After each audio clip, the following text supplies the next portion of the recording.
All right, let's go live. I'm losing my mind here. We can Yeah. Well, hey, welcome to the show before the show. Patrick Marlett, your local game guy, and be sure to like this video if you found it enjoyable. No, wait, like this video if you Yeah. find it enjoyable. Patrick and I just found out that some What? weird thing is causing a thumbs up to pop up. So we're gonna probably figure that out for the next stream, but I'm just gonna keep dabbling with it. Let me know if do you enjoy this. Do you like the magic of what's happening here? I don't understand what's doing this. Please let me know in the audience if you're aware. I got it to spread confetti on my screen again. I'm not sure what's going on.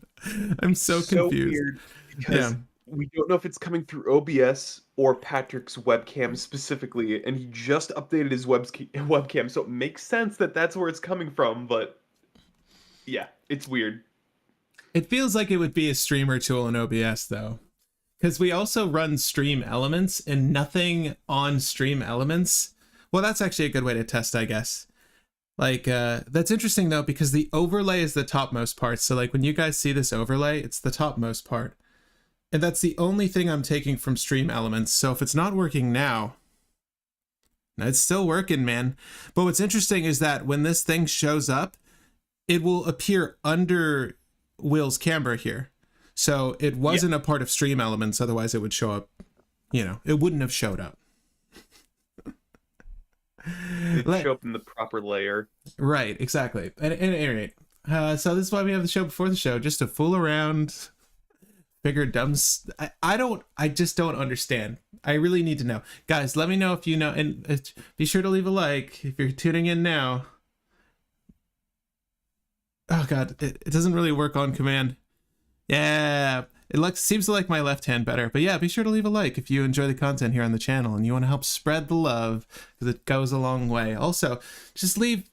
How about this? We're gonna try something new today. I want to try something new. I want to try to game the game. If you do watch this video and you're watching it after the fact, leave a comment. It could be anything. It could be your favorite restaurant, your favorite color, your favorite music. Just leave any comment. It can be anything ranging from your favorite card from this set and where you hid the body. Yeah, exactly. Sure. We should try to make it at least a little topical. And then, yes, we do want to know where the body's hidden. Authorities are still on the lookout.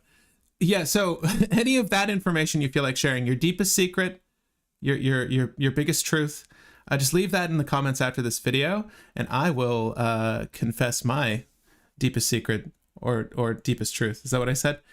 But I just want to game the game here and see how well we can trick the system into liking this video on YouTube with comments.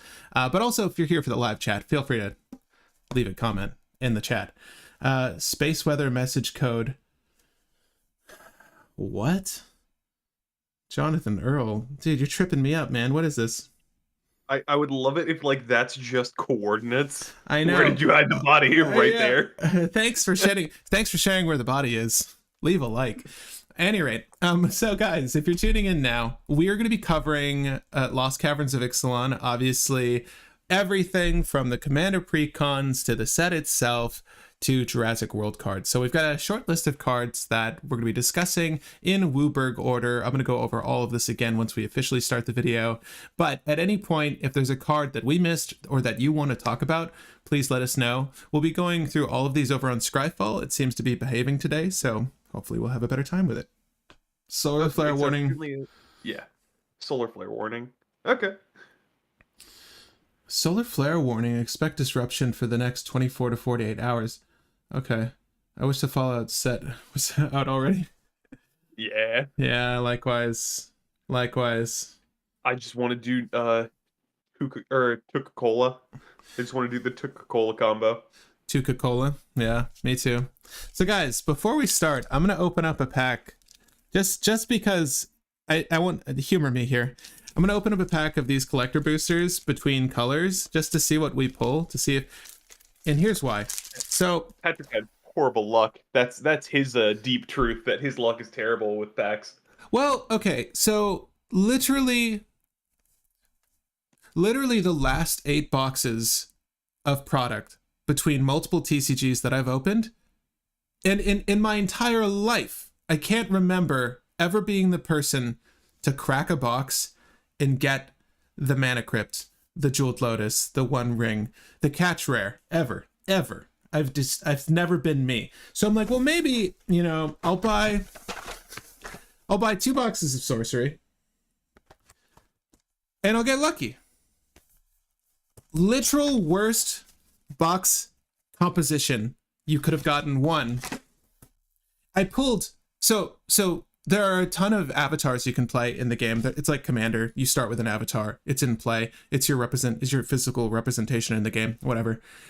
The avatars that I pulled from my first box, instead of getting random other avatars, here, Will, every single box comes with a foil sorcerer. I pulled 4 basic sorcerers in one box. You're given these at events. You're given foil versions of this card for just buying a box. I pulled 4 from the same box. And I'm just starting the game, mind you. You need an avatar to build around to play the game. And they gave me 4 of the same freaking one. You can get like basic lands in that same slot. And then I believe you can also get the starter deck sorcerers. I don't know where mine are. I bought the starter decks. But literally, my luck was so bad. And then the guy next to me, bless you, foil battle mage, foil elementalist, 2 foil elites, 2 foil uniques, a philosopher's stone, and none of this means anything unless you right. So none of this means anything to you unless I guess you're buying into sorcery. The most nut pulls ever, and then he also managed to pull a curio. I'll let you look up what that is. Like, did he need that? I'm like, and I'm here pulling like the same elite for the 4th time. I'm like, oh my god. But this is why I've always recommended on this channel, please buy singles. Please buy singles. At least for me, that has been my truth for the longest time. Like, I just know that I'm always going to get shafted. Like, the box value here is never going to be the same. Like, I'm never going to pull the value of the box. And again, in the last 8 boxes, so it was 6 up till now, in these 2, the boxes have always been under whatever the market was. I think these were like $140 or something. It was, you get 36 packs a box. Oh my god, dude. I so frustrated. And all I wanted were like not foil. I just wanted basic avatars to build decks with. And I pulled a Pathfinder in the second box. And I'm like, okay, this is the most random of the avatars. So normally you'll start with like sites in your hand and you could choose which sites you play. Pathfinder's cool because you never draw from the site pool or your atlas. You just tap her or him, I don't really look at the art, to play sites onto the field. So you can sort of cheat around having to draw then play sites. The issue is you don't elect what sites you're playing. So it's whatever your deck is built as, and then you shuffle it. Maybe you have Crossroads or something in there. But it has a lot of variance, but I feel like because I pulled that, because luck had that for me, it's whatever. I'll just play that. I don't know how competitive that deck could be is what I'm saying. Anyways. And Patrick had that horrible luck, and then I proceeded to pull a foiled Cavern of Souls. Yeah. Well, I'm happy for you, dude. I'm bummed there's no Jurassic Park card called Hold On to Your Butts. Me too. Yeah, John. Next time. We'll probably get another Jurassic Park set at some point. Me wasting money on boxes was baller, or the person getting that ridiculous box was baller. That was baller. At any rate, we're gonna open up some collector boosters on screen just to see if being live when I do this helps my luck. And then I'll always stick to opening boxes on camera with you guys, because otherwise, I don't know. There's no point. I'll never open boxes Otherwise, again. I might as well burn the packs. Frankly, as soon as I opened that first box, Will, I was saying to myself, like, should I, like, because it was from the same case. And I noticed the trend with other people, like the way the packs were mapped out, there was just a lot of duplicates. And I'm like, well, I didn't really pull anything good from this first box. Maybe I can like have them switch this other box for a box from a different case. I don't know. But I'm like, that's silly. What? Well, that seems like some superstitious weirdo nonsense. Like, I should just open this box. And of course, another atrocious box. It will. You think this will help? Oh my gosh, these packs are hard to open. I know. I was bumping into it. Open it upside down. The other Open it. side is a little bit easier to open. Is this a secret? You're right, Will. Okay, so Yeah, I know. I discovered that on like the eighth pack or something like that, and I'm like, oh. all Neat. right. So I guess I'll open. Oh, it's these are tokens. Okay, so here. Let's see what we got. This is pack number 1, and then we're gonna get into the video officially. In the presence of ages, always get the third. Always get the third box from a case. I think they're lined up side by side, so I don't know where the third would be. Where we have Vito's Inquisitor. We have Thousand Moons Crackshot. Ooh, We you got have- one of the Discoverlands. The This- hidden land. The cave? Yeah, those Oh, are good. People really like them. okay. Will knows what I want, not this artifact. Yeah. I do want. Yeah, it's a different white artifact. I want a different white artifact from the set for Oswald, and we'll definitely talk about it. Self-reflection. Okay. Forest. Fancy land. Yeah. Oh, Will, the one you were joking about. Yeah, you got the exact same one I got. Let's Yeah. go. The centering looks interesting. Do you notice the centering? Yeah. Love it. Stalactite Stalker. Okay. That is a card that I missed the very first time I went around, but it's actually a really good card. Draw a card, activate only as a sorcery. For 2 CMC, that's not so bad. Okay. Discard your And hand. look at what the back is. Ooh. Yeah, discarding your hand seems like it's horrible until you realize the backside says play with your graveyard. You may cast a creature. Oh. Yeah. Hold up. Wait, how do you flip it though? That's you just really good. you just have to discard your hand? Hold up. Yeah, it's like you'll discard your hand, but the thing is you'll happily play out a lot of your hand anyways in black, and then you'll play all the stuff out of your grave. Okay, that's not so bad. We've got this dark red on a creature. Ooh. Hey, you got the other one. Yours isn't foiled, but I got the OG art foil, and you got the alternate art. And I got a Dino Plains. Hold up. Noise. I like that there's like 2 sides to these lands, by the way. The Jurassic World lands. And what's that last one? Thousand Moon Smithy. I have no That's idea. the thing that makes the gnomes. That's like the Karnstruct thing. Okay. And then a token.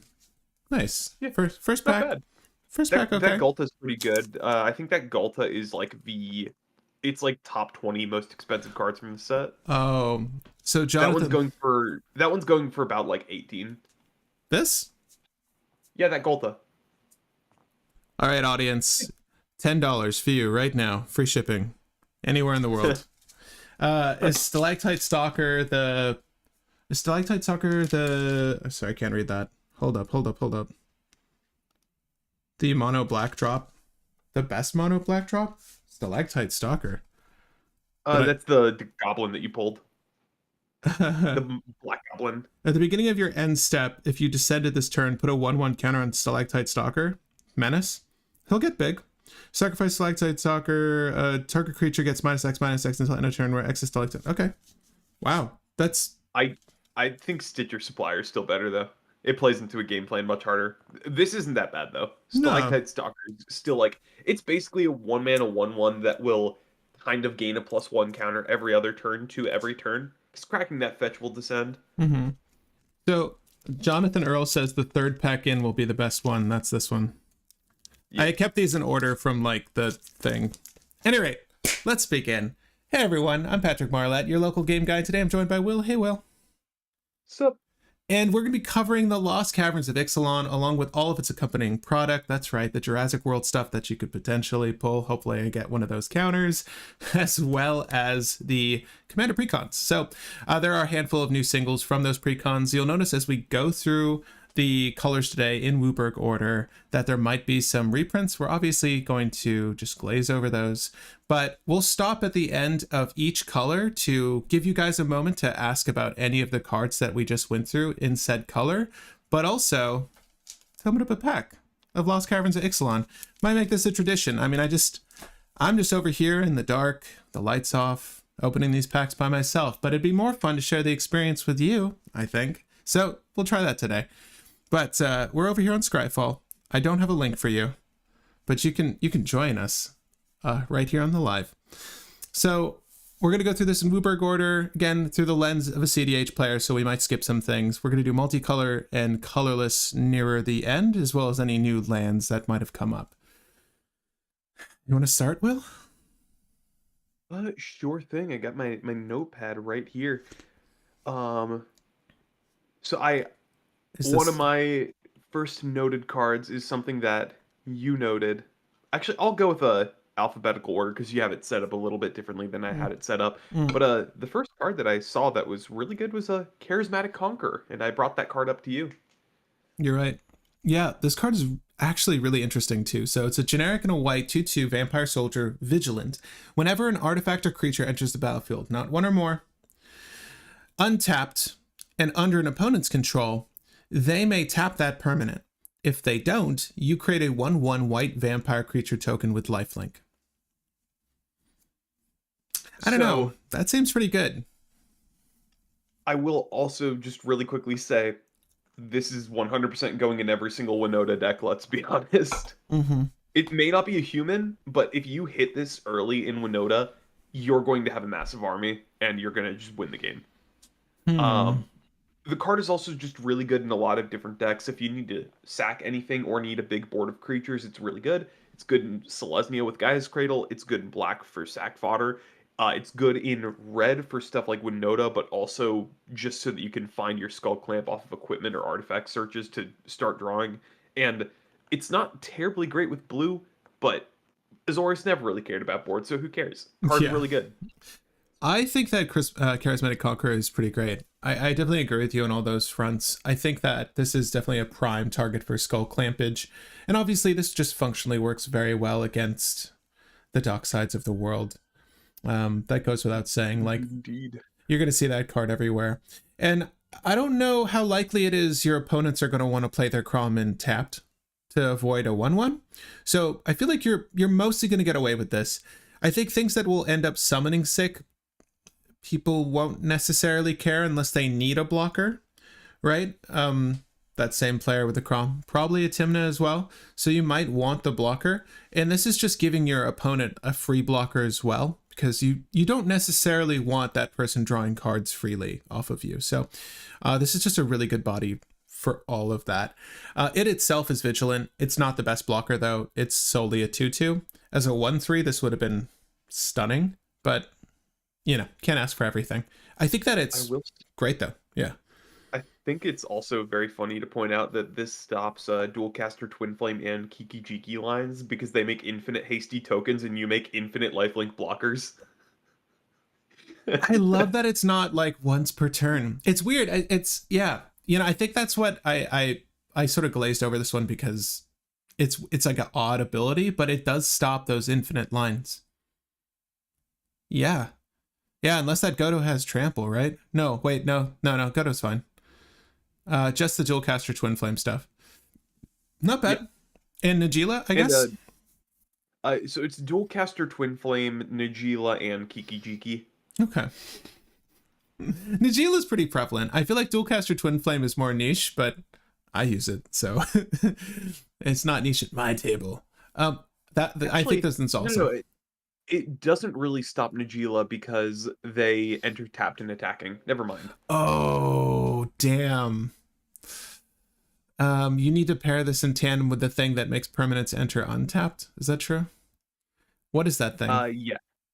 But is that everyone's permanents or turtle, just your... the freaking turtle that's in Sultai?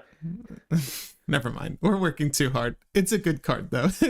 So tapped and attacking gets around this. Okay.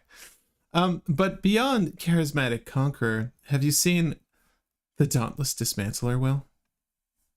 I'm bringing. Oh yeah, this is a card that I brought up and I forgot to include it in my list. This card is great. I think it's pretty darn good. Yeah, so it's a generic and a white 1/4 body, much better blocker. Human Artificer. Artifacts your opponent's control enter the battlefield tapped. That's good. We like asymmetrical stacks.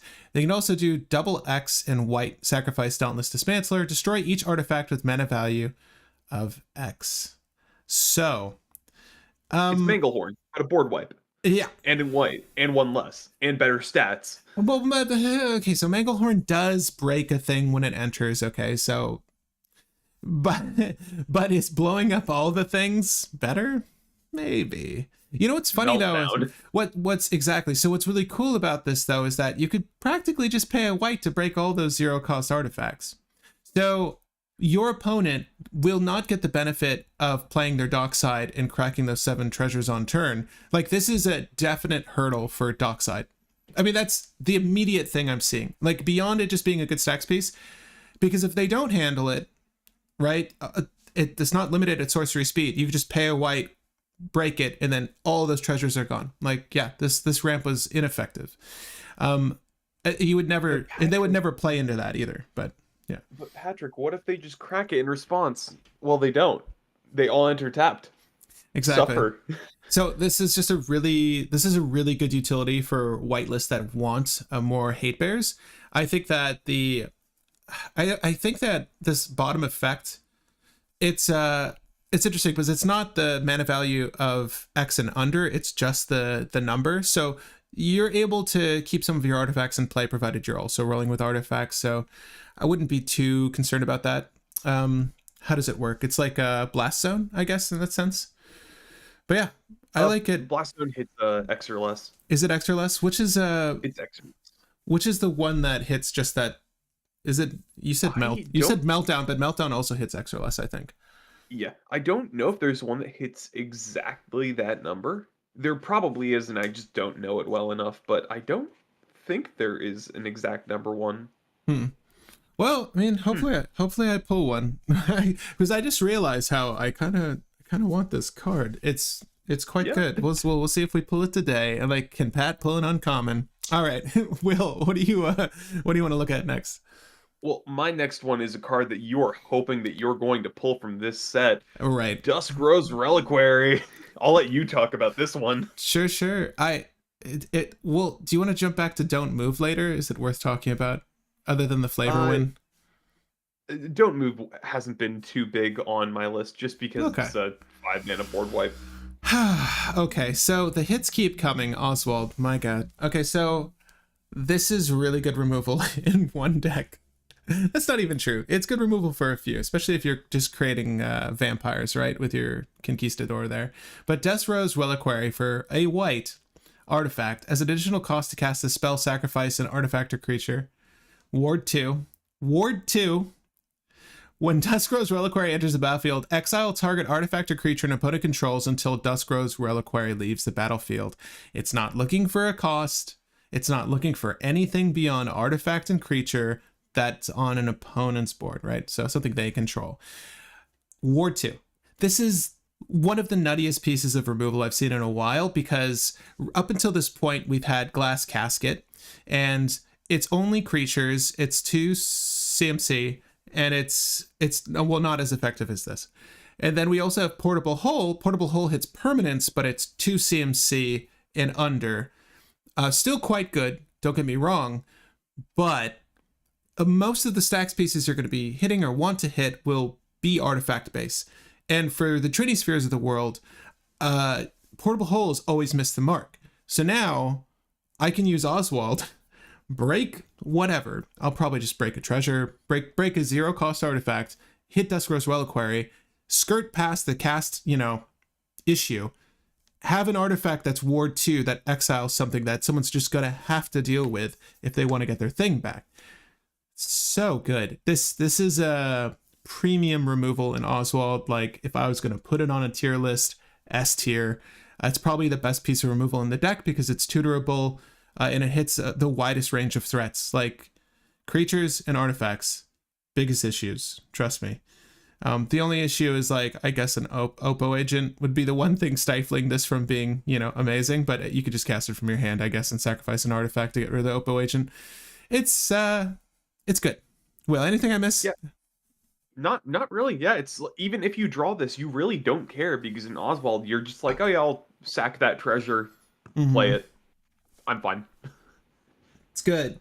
Wait, does it do? Yeah, really it still does it. It still does the like bubble. Yeah. I don't understand. Please let me know what's going on. I'm so confused. Maybe it is my camera. Nah, it's not showing up. Okay, anyway. So beyond Duskrose Reliquary, we have a couple more white cards. Like, this set there are a couple of hits in the set that are definitely worth it. And this is one that you actually pulled a copy of and were asking me about. 2 copies. Oh, oh. One extended art and 1 foil. So it's Fabrication Foundry for a generic and a white artifact. Tap, add white. Spend this mana only to cast artifact spells or activate an ability of an artifact source. So it's limited, but it is another 2 CMC rock. However, so 2 generic and a white, tap, exile 1 or more other artifacts you control with mana value X. Return target artifact card with a mana value X or less from your graveyard to the battlefield. Activate only as a sorcery. Thoughts, Will? So you can play this, tap it to float the mana, crack it with Oswald, still floating the mana to find Patriarch Seal, use the mana from this to go into Patriarch Seal and then find the One Ring. And you can use this to just keep recurring your most key and notable artifacts every single time. So even if you crack that 3 CMC artifact like Halo Fountain that you really didn't want to crack, turn any other CMC artifact into Halo Fountain. Mm-hmm. It's good. I like it. It's really good. I think that the limitation on what you can use the mana for might be iffy for some people, but most of the mono white list are artifact centric, so it's not too huge an issue.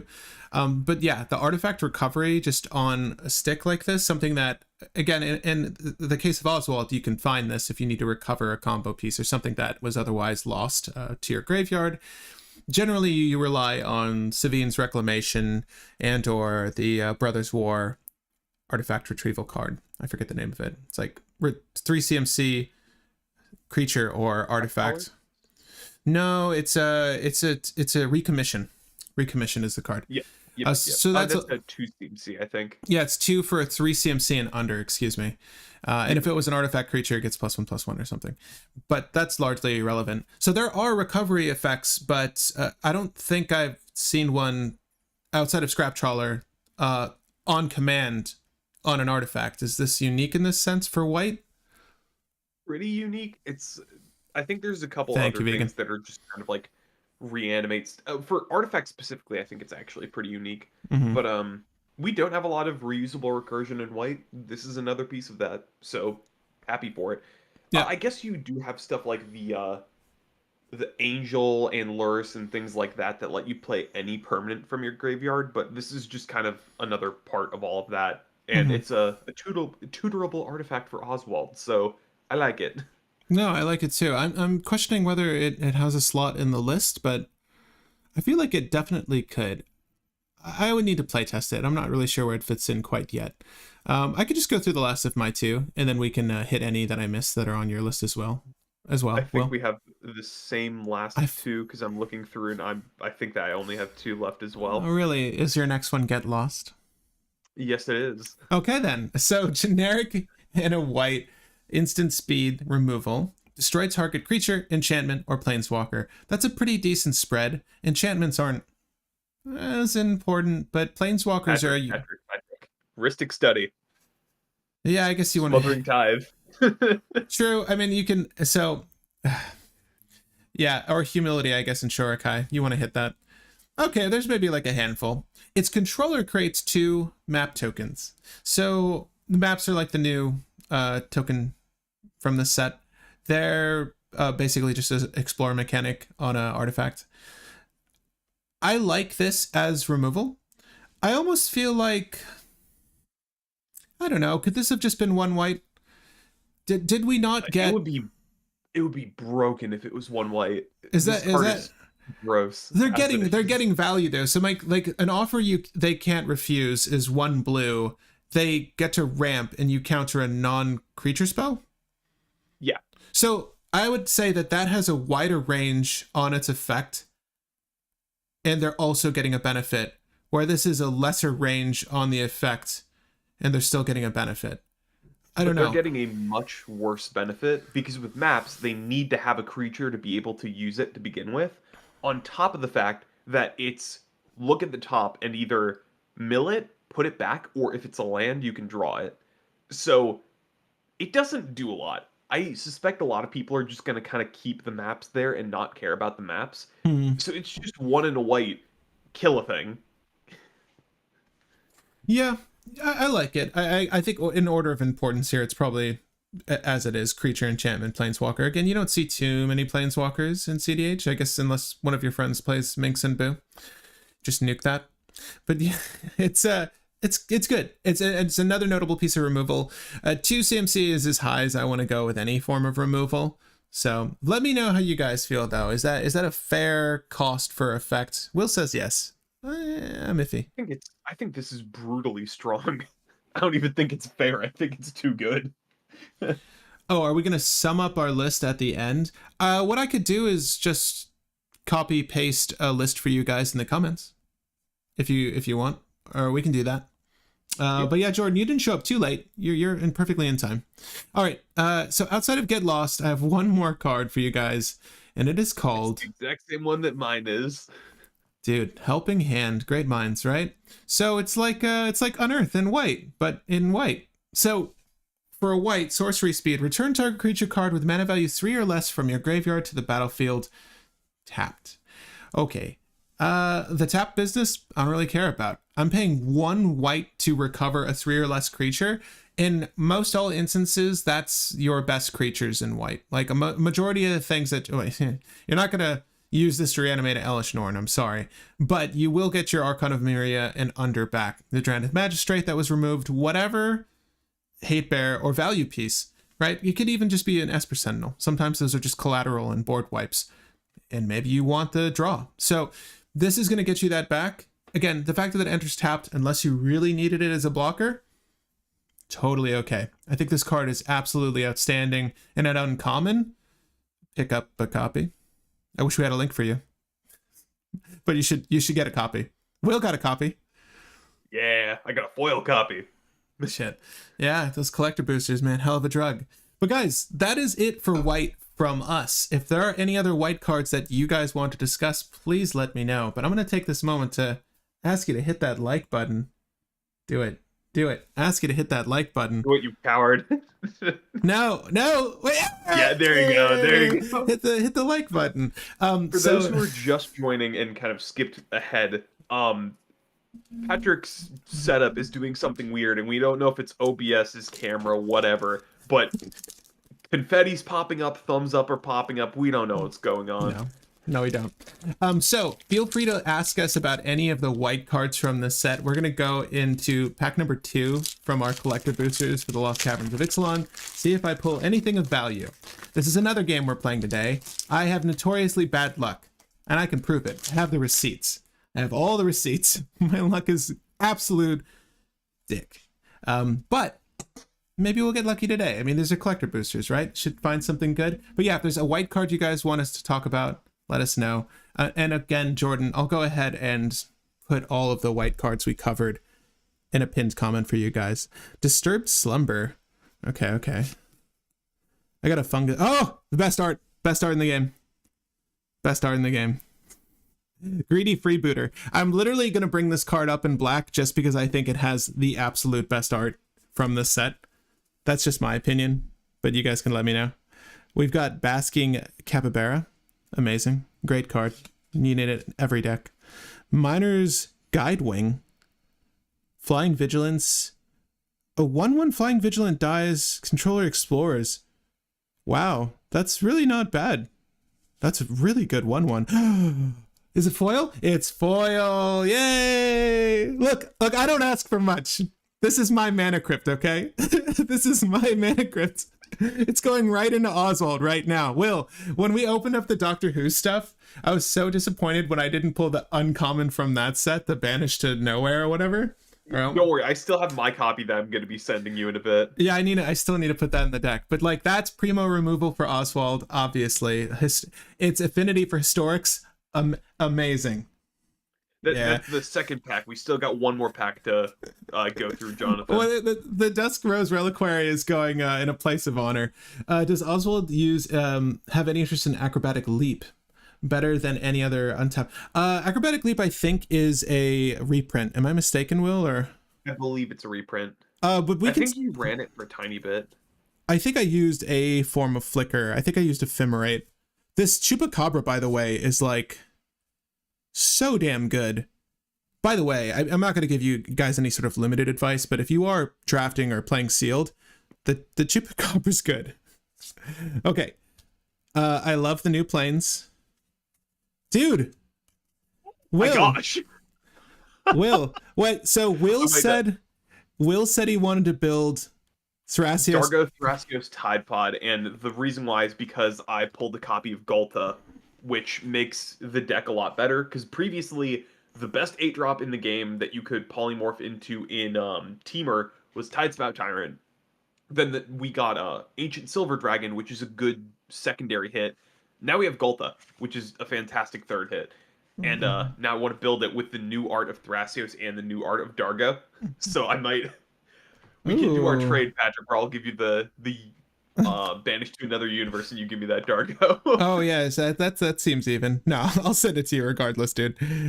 Is this Amalia? Okay, that's so cool. I haven't seen some of these like border art cards look amazing. Hey, Blue Raptor. You got Blue. Nice. Is Owen behind Blue? Do we get the partner in the same pack? Is no, well, partner in there as well? So guys, if you aren't aware, Universal lent their asset of Jurassic World to the game, so you can pick up these, I think, in standard packs, but obviously the collector boosters have a higher probability of these things being foil and or, you know, altered depending on the card. But yeah, Blue's there. You need Owen though to have the full. Oh, stop looking at my face. Cutzel's flanker. And that's it. We got a treasure token, which you always need. These should be. You hit the card you wanted to hit, so you hit hit your boy. Yeah. So these special guest cards. So if you didn't know, we're not going to go over them today, and I don't even know if they're going to show up. But they say special guest at the bottom, and then LCI, obviously. So they've reprinted a handful of really good cards, and Thrasios and Dargo are like two of them. But yeah, I'll put that to the side. That's awesome. Dude, that's freaking awesome. I love the Thrasios art as well, because it's like Chad Thrasios. Like, we have the original Thrasios, which is just a fish guy swimming in the water. But then we got Chad Thrasios, who's like standing in the middle of a tidal wave with all these fish leaping out of the water behind him. And he's just puffing his chest out, being like, I control this. This is my domain. Dude, we'll see if we pull the Thrasios. That'd be amazing. I have no idea. Wow, the Darkos are up there. Dude, that's exciting. I'll send that over though. Oh, how expensive is the Dargo? They're saying $30, but I don't know. Okay, yeah, you can hold on to that. No. If you plan on you hold on to that. I'll pick that up myself. No, if you plan on making it, I don't care. It looks really good. The foiling on this is so good, dude. Why is Dargo $30 but Thrasios is $23? I think Dargo might see more play. I think, and like there's a lot of like Dargo variants, but there's a lot of Thrasios variants. That doesn't make any sense. Dargo is 9 cents, and Thrasios is like $17. Like, usually the standard Dargo is 9 cents. Standard Thrasios is $17. So why is Dargo more expensive than Thrasios for the alt art? Let's see here. That doesn't make any sense. Mono white, or would Cutzel be in the realm of conversation? Cutzel, the green white guy. We can talk about Cutzel in a few. Acrobatic leap. I need to look at Acrobatic Leap again. Give me 1 second. It's a +1/+3 and untap. We use Light the Way instead as an untap utility. Light the Way is a little bit better because it also allows you to protect a permanent, in a sense, bouncing it back to your hand, but it also is effectively ramp in certain situations. Like if you have a mana positive rock that goes 2 and up, if you just need the extra generic from a mana crypt, you can use it for that. There are a few chance scenarios where that's super relevant, whereas the combat trick here is not as relevant. Light the Way is the only untapper I use outside of Burst of Energy, and Burst of Energy is fantastic. It hits anything. At any rate, if there's no interest in Market Gnome for your Oswald, okay, yeah, we can look at that. Market Gnome? I believe that's the 1 mana 0/3 that when it dies, you draw a card game life. This is more of an outlet for a Teshar deck, but yeah, so it's 1 white and 0/3 uncommon. Like you said, you gain a life, you draw a card when it dies, but is exiled from the battlefield. While you're activating a craft ability, you gain a life and draw a card. So it's just good fodder for, if you haven't seen the craft mechanic, it's good fodder for that. I think that it's really just like the Fox or the what are they called? There's a couple of cards that do the same thing. Filigree Familiar, I believe. Those are kind of pseudo outlets for a Teshar deck, and this would be another one. It's not so bad. But again, it's more of a niche playable than I would say something you would want to just add to a list. But I get what you're saying, because you could pop it for a 2-drop and then you gain a life and draw a card. Seems fairly good.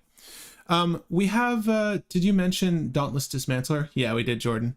But yeah, this will be a VOD as well. So for anyone showing up late, feel free to go ahead and click around. I'm going to add timestamps likely tomorrow, if not today. But yeah, again, if you're enjoying the video, leave it a like. I'm going to keep doing that. I need to know how to make the confetti. Guys, it was stunning. Is it like a heart or something like that? Is it something dumb like that? Let's see. Oh my, there's something. Tell me what emotes you want. Leave a like. Is there an okay one? Like, is there an okay one? Is there? Oh my god, I don't know, Will. I don't know what's doing this, but I'm enjoying it. It's so weird. Am I doing it wrong? I don't know. How do you? Isn't this how Nazis do it? Which one? I don't know.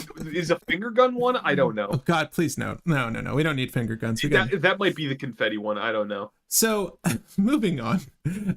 I actually put down a call first among equals. So, I feel like this card is actually kind of sick. So, moving on to blue, I should say. So, if you get any more for white, you can let us know later. But we'll cover blue now, and then obviously at the end of blue, if there are any cards you want us to cover, let us know. But we did discuss a call during our legendary tier list. I'll highly recommend you check that out. Leave it a heart, leave it a like. That one's easier to do. All right, at the beginning of each player's end step, if an artifact entered the battlefield under your control this turn, look at the top 2 cards of your library, put one of them into your hand and the other into your graveyard, 1/5 body. It just seems like an okay value engine. I like that it works at the beginning of each player's end step. I don't think it's something that you need to go out of your way to pick up, but this could be fun for a arsenal that incorporates blue. Although a lot of blue lists are fighting for spots. So I think the fact that it's an artifact entering the battlefield is also a little tricky. It needs to be under your control, so it's not like you're going to hit this every single time, but it's decent value on your turn. It's fine. I will say that in the 99, this is very fun with Smothering Tithe. Facts. What else does this work with? Anything that just says artifact token, which isn't a ton of things other than stuff that says when you cast make an artifact token. Is there a lot of those are cast an artifact. Is there a commander though that would want this, like off turn generate a? Well, wait. No, not Brea. What? Which of the commanders? Master Thopterus. How does he function? There's got to be something. 99 for Malcolm Timna. 99 for Malcolm Timna. Oh yeah, for Malcolm making treasures. But let's see. We have things that make artifact tokens. No,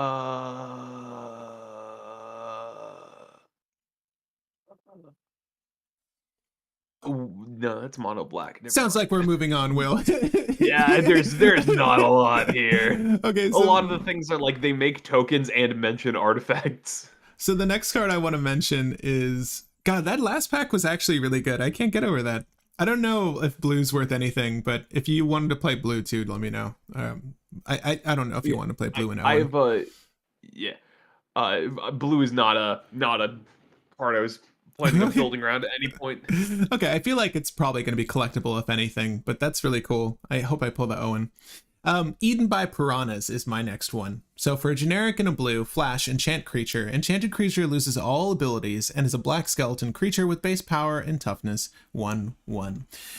It's just another good piece of removal. Flash makes this better utility in a blue list because majority of your cards will be instant based. So you can hold up this as part of that interaction suite.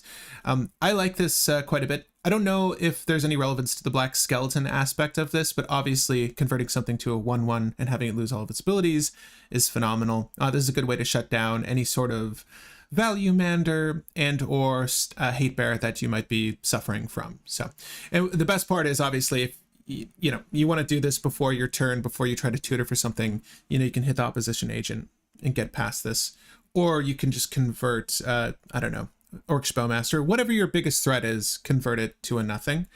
It's good. It's just another one of these effects. I don't know how many of them work at instant speed like this. Dress down is few. Yeah, dress down sort of like the go-to thing to stop Athos' Oracle, or a variety of things. You can hit a dockside with it as well. That one has a different utility in how it functions, but this is like a way to solo target something out of the game. But I don't know. Yeah. Thoughts and feelings on Eden by Piranhas? It's pretty good. I actually do like it a good amount because it's just another piece of blue instant speed removal that kind of permanently gets rid of commanders. It's humility on a stick. That's kind of the best way to look at it. Humility on a stick. But speaking of humility, I have nothing for this. No real good follow-up outside of my segue is words. They don't have to mean anything. They're just words. They're just words. Kite Sail Larcenist is my next one. I like this guy a lot. So for 2 generic and a blue, human pirate, 2/3 body, flying, ward 1. When Kite Sail Larcenist enters the battlefield, for each player, choose up to 1 other target artifact or creature that player controls. For as long as Kite Sail Larcenist remains on the battlefield, the chosen permanents become treasure artifacts with tap, sacrifice this artifact, add 1 mana of any color, and lose all other abilities. I don't know why it says chosen permanents, considering that you can... Oh, for each player. Yeah, no, correct. Yeah. But yeah, it's I've seen this card. I saw it initially. It's pretty good. The fact that it's just kind of 3 mana, Grasp of Fate with ward 1. It's nice. Yeah, so it is with permanence though, right? So it's not like until Kite Sail Larcenist leaves the battlefield. Yeah, it's a hit any creature or artifact. I will say Grasp of Fate sees some level of play, not as much as it used to, but it still sees some level of play. This is kind of better Grasp of Fate. In blue. Only thing is that it's a creature instead of an enchantment. This has ward 1, Grasp of Fate doesn't, and your opponents can sacrifice their thing to get it back kind of immediately with a reanimate or something. So there's a little bit of give and take. I find it funny that you can use this to target your worst card and make it into a treasure for ramp, though. Or conversely, like if you're in Simic, this is a really cool way to shut things down permanently if you're on Collector Oof or any sort of stacks-based strategy. It'd be really funny to make those artifacts completely useless. Obviously, if you're in Simic, this is also just good creature removal because you can just Court of Calling into this and use it to hit whatever. It's good. I like it. Yeah. Court of Calling is specifically instant speed, so it's like a cool way to cheat this out. Yeah, I like it a lot. I think Kite Sail Larcenist is going to be up there. I don't know how many people are really aching for this, but I think that with how grindy games have gotten, this could be good for like a mid-range strategy. I also have one more card that we've mentioned already in our legendary tier list. Again, I'll recommend you watch that video. It came together pretty darn well, in my opinion.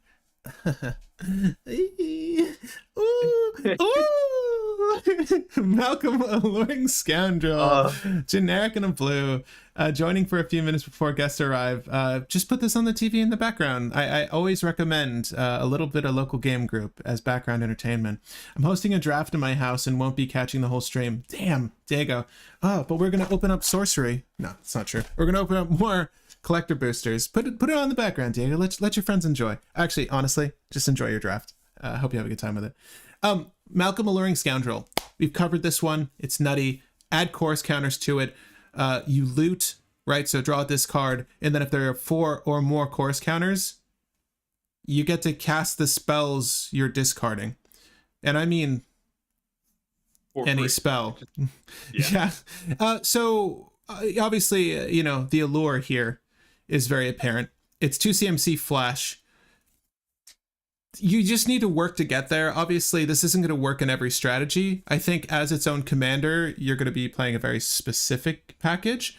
In the 99 of some decks, if this is just allowed to get away with it. Because the thing is, it's just card quality, right? By itself, at the end of the day, if you really look at this, it's a flash flyer that will always get in on your opponents. It's always a free attack with your Timna to get draw. And then ultimately, if you're able to put enough counters on this, you'll just be casting stuff for free. Yeah. It seems I really good to recommended me. this Hmm? I recommended this in an extra turn deck just Yeah. because you every turn you get another free extra turn. It's Hmm. good. Yeah, there are two Malcolms in the set, only because one's a reprint. And good morning, Victoria.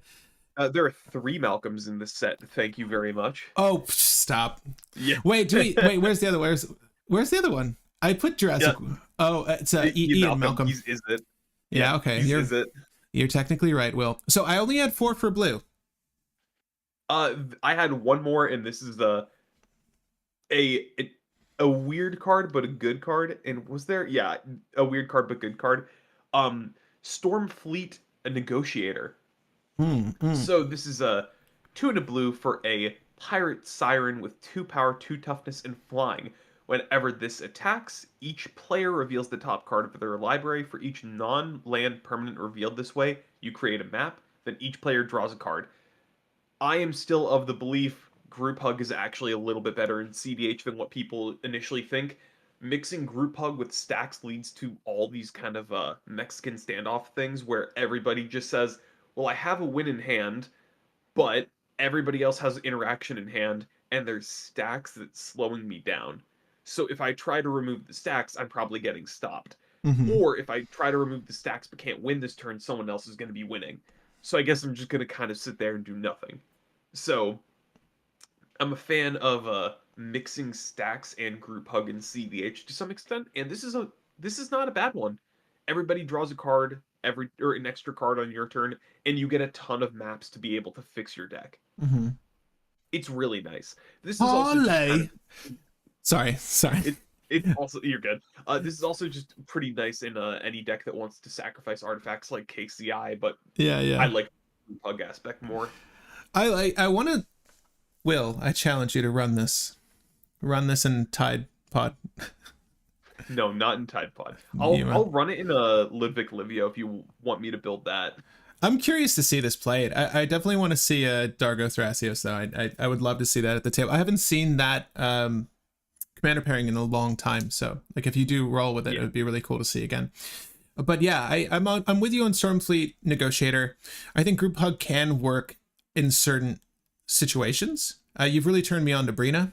I feel like you've been on Brina for years, and it is good. You rebuilt Brina, right? Yeah, I rebuilt Okay, Brina. Brina's perfect. over there. I'll be able to demonstrate the kind of stacks group hug meshing together thing in that. Oh, but Scoob G says, and why don't we point out a couple of commanders that are in blue, but who would be at a good stacks blue commander group hug? So, in my opinion, the best kind of stacks hug commanders that you can do are either commanders that do group hug by themselves that allow you to build up stacks, or commanders that allow you to kind of protect your stacks pieces so that people can't just remove them easier. You're just sitting there doing your thumbs up and your hearts. Funnily enough, one of them is a card that I might be mentioning. I actually don't think I'll be mentioning it, but it's a Abuelo is not a horrible stacks hug commander because Abuelo lets you protect your stacks pieces really well and grind out value. Oh, you pulled Uh, Abuelo? Did I know that? huh? I didn't know Yeah. you. Okay.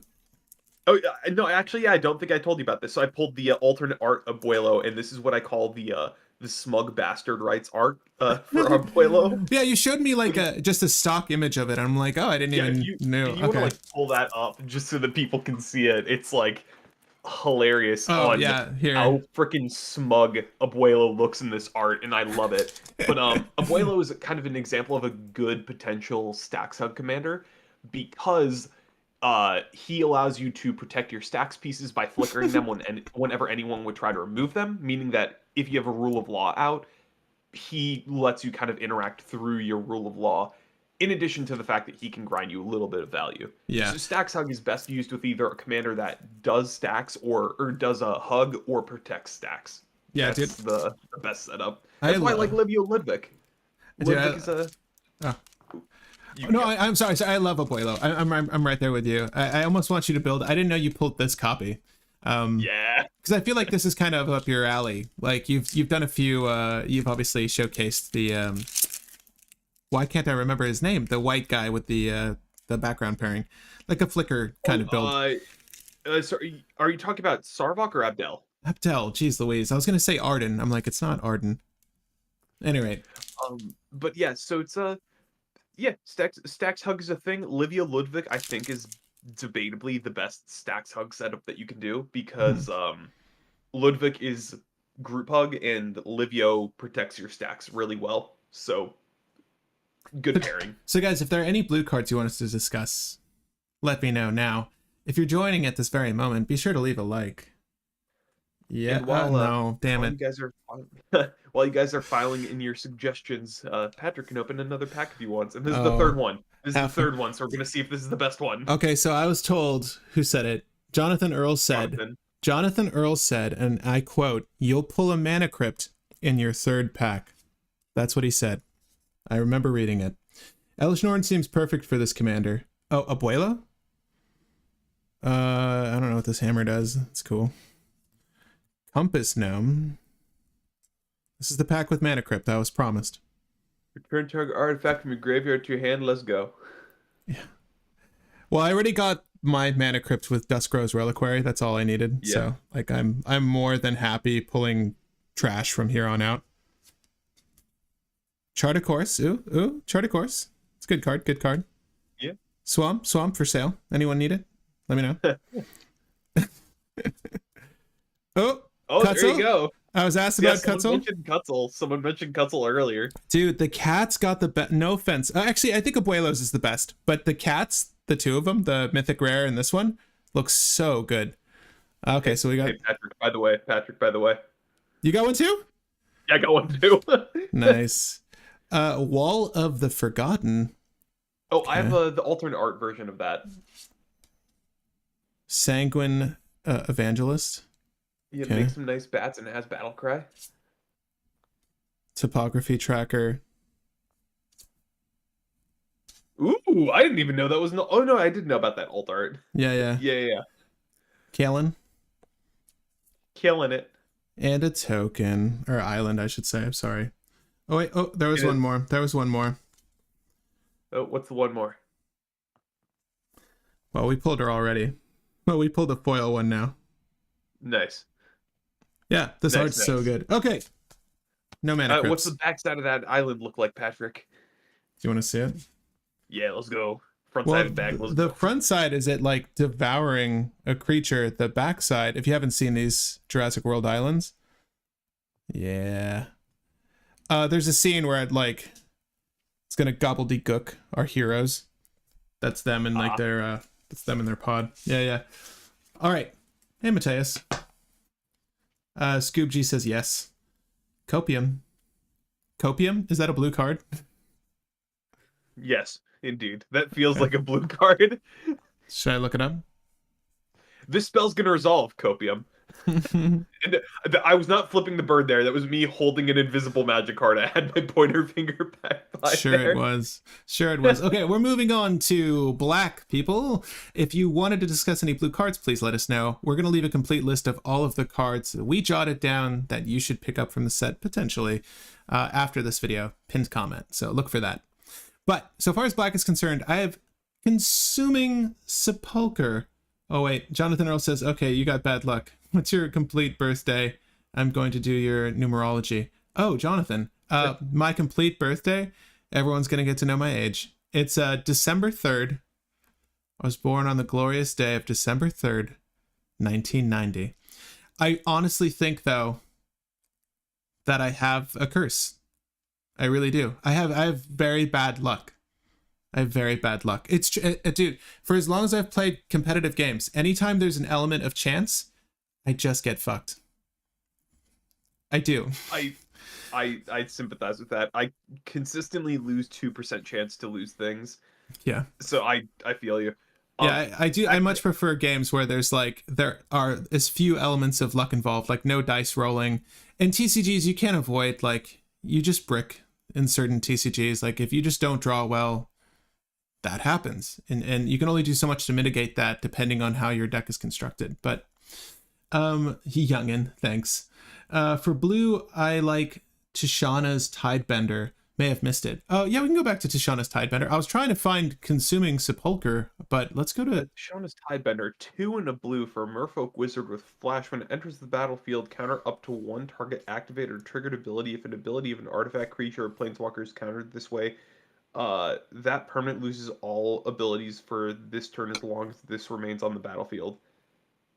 Or sorry, loses the abilities for as long as it remains on the battlefield. Not for this turn. Yes, it's just a stifle that just negates the thing until this leaves. Kind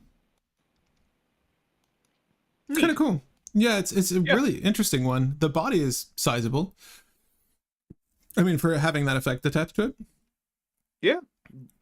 Decent sizable body. You can flicker it to keep using its effect over and over and over again.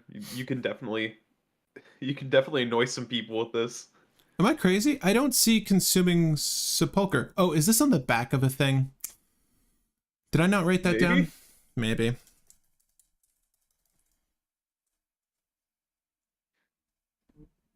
Oh, there we go. It's the Tithe Blade. Tithing Blade, I think, has Consuming on the back. Okay, well, we'll look at it later then. All right. Well, Tithing Blade. I got a few before that one as well. Give me those. So one is Aklazot's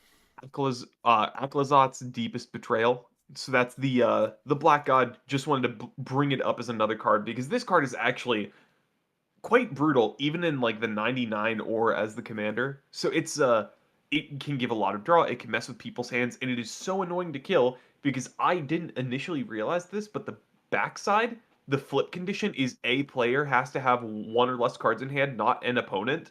So you can just play fast and keep flipping this back over and over and over again. So card's a little bit more brutal than I gave it credit for initially. Yeah, the Bad God is probably... Would it be wrong of me to say? I think the Bad God's the best of the gods from this set. Yeah. It's pretty darn good. Well, is he the bad god or is he the betrayed god? I said Bat God. I didn't Oh, bat. I didn't assign true. good or evil to this card, okay, sir. I don't think anyone wakes up wanting to be the bad guy. I think he was betrayed and, he was sort of put in this position. And, we're not helping by perpetuating this bad guy story. Although his temple is the Temple of the Dead. It's pretty damning right there. Well, that doesn't mean that he kills people. That just means that he takes care of dead people. Oh, that's actually really sweet. What a good guy. You know what? The Bad God, justice for Bad God, ignore the world exploding behind him. He's actually a really good guy, but also a really good card. Wait, Will, what were the other black cards you wanted to look at before Tithing? Well, there's a lot. My next one was Greedy Freebooter for the best art, but What was your next card? I still have a few more before that one as well. Oh, damn. So I have a Altar of the Wretched, which is a weird card which I both like and don't like. But Altar of the Wretched, specifically because Dargo exists, in addition to just other really high power things. Mm-hmm. So one, this is a good card for Yargle Multani. Sacrifice Yargle Multani, and then you draw 18 mil 18. Mm-hmm. So this is a good card. The reason why I like this in Dargo is to recast Dargo, you can sacrifice artifacts and creatures to make him cost less. You can sacrifice this, put it into your graveyard, recur this, and then replay it and sack Dargo again, and then again, and then again. So this isn't a infinite loop with Dargo, but it's just a pretty decent value generator because you can just keep paying mana to refill your hand over and over and over and fill up your grave. Ooh, yeah, we'll look at the Green God in a second, Mike. We'll have a god battle. I like Altar of the Wretched. You're not going to be able to do this in Tide Pod. Screw the backside. The backside's irrelevant. No one cares about the backside. Oh, damn. Okay. And I will say, because I saw someone mention the White God earlier as like a good card. I don't like the White God only because it only hits creature tokens. If it hit any token, yeah, that would be insane. I'd love it, but only hitting creatures feels bad. My next card is one that's also not too far off. It is Bitter Triumph. Bitter Triumph, man, you hit a lot more black cards than I did. Surprised by this. So this card is just insane. It's Infernal Grasp, but better. So it's 1 in a black for an instant. As an additional cost, you may discard a card, which can be a benefit, or pay 3 life, which I think Bitter Grasp had you pay 2 life. So you're paying 1 more. And Bitter Grasp killed the creature. Just kills a creature or a planeswalker. Is Bitter Grasp Sorry, Infernal Grasp, my bad. Sure. Is that 2 CMC or 1 CMC? 2 CMC. Okay. So it's Infernal Grasp is a card that everybody plays from Midnight Hunt, and it was like a really sought after piece of removal, and it's still a pretty expensive piece of removal money wise. But it's 1 in a black for an instant. Destroy target creature, you lose 2 life. Damn.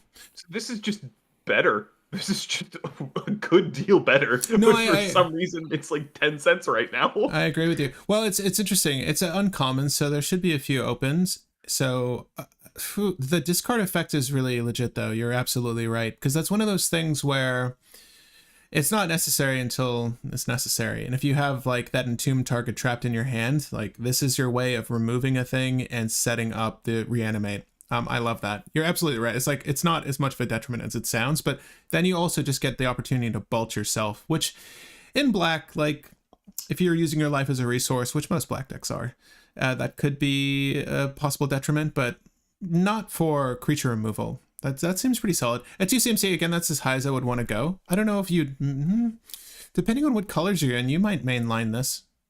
You might actually mainline this. Again, planeswalkers are less of a threat, I feel, in Commander, but still good. Yeah, and Snowcats Gaming, thank you for the subscription. Oh, yeah, thank you. Yeah, I just saw that in the corner of my eye. Thank you. Yeah. Patrick's enjoying his, like, weird setup that's doing dumb things, but it's enjoyable. I feel like yeah, there you go. It only really seems to like my left hand. It's not working though. Oh god, I broke it. Oh, there you go. I feel like an NPC right now. Cheap, flexible, effective, bitter triumph is great interaction. Damn. Okay, I missed the mark, guys. I don't play CDH well enough. Yeah. And I'll pass it off to you now because I think that we get to your card. Oh god. Yeah, there's not a lot of good black cards past that point. Except for this reprint of Damn. So we've got Tithing. Damn. Damn. We've got Tithing Blade, which is way down here. Way down here. Didn't you have a G one before Tithing Blade? I had yes. We already greedy freebooter. Yeah. No, I mean, well, that was the best pack. The one with the Dusk Rose, whatever. Yeah, so literally, I only want to bring this up. It's a black card, best art from the set. It's just so good. It's so darn good. Enjoy that. Okay, that's it. That's all I had to say. My personal pick for the best art from the set. Let me know in the comments what your favorite art from the set was. I'd be interested to hear, but I think that one's like way up there. It's complex. It's perfectly on theme. Has a sense of humor. It's all the things I like from Magic card. But I have Tithing Blade. Well, I have 2 more before Tithing Blade. Oh, hit it up. Yeah, black. I saw nothing. Too bad. Okay. I saw nothing in black I liked. Yeah, so Skeleton Crew. This is a good card. This might also potentially be on a combo video that we're going to be putting out very soon because this card is another good Yawgmoth card. Fact. So whenever 1 or more creatures leave your graveyard, create a 2/2 black skeleton pirate token, and then each other creature you control that's a skeleton or pirate gets +1/+1, and you can pay 5 in a black to return this from your graveyard to your battlefield tapped. So this is good Yawgmoth because with Undying, this gives you a token whenever the Undying trigger happens, giving you a creature doing the whole Yawgmoth loop. If you don't know that, we'll be going into that in a separate video very soon. And then finally, this is also just a card that you can tutor off of Entomb or Unmarked Grave. You just dump it in graveyard and reanimate it later by its own effect. Yeah. Good card. Yeah, I'm with you on it. There will be a video with the Ambassador program. I'm working on a few things. They're like okaying some projects right now. But Skeletal Crew is going to show up in a video for us, for sure. I'm pretty sure. I recorded it already. So it's in there. By the way, the emojis are Zoom on Mac, right? I don't know. If someone knows where these are coming from, I have no idea. But if this is a Mac thing, I would love to know. I would love to know all of them. Let me know all of the. I just want the confetti.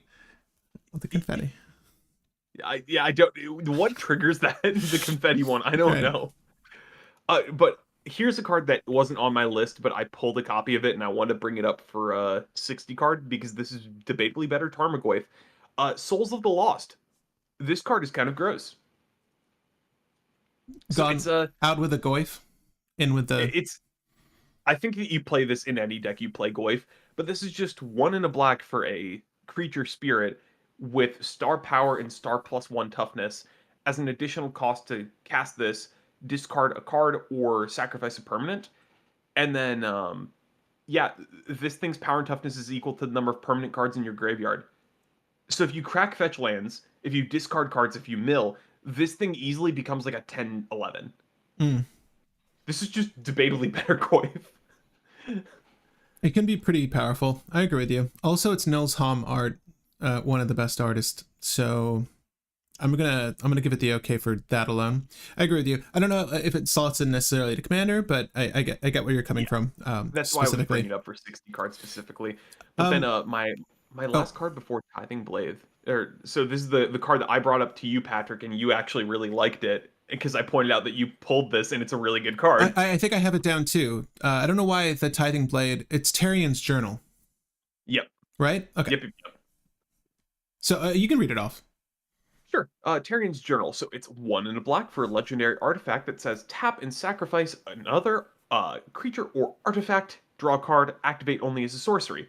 You can pay 2, tap this, discard your hand, and transform it. Now, discarding your hand may sound really, really, really bad, but the backside is the legendary land Cave that taps for a black or taps to allow you to cast a creature spell from your graveyard this turn, but it has a finality counter when it enters and is a vampire in addition to its other types. This card is really good.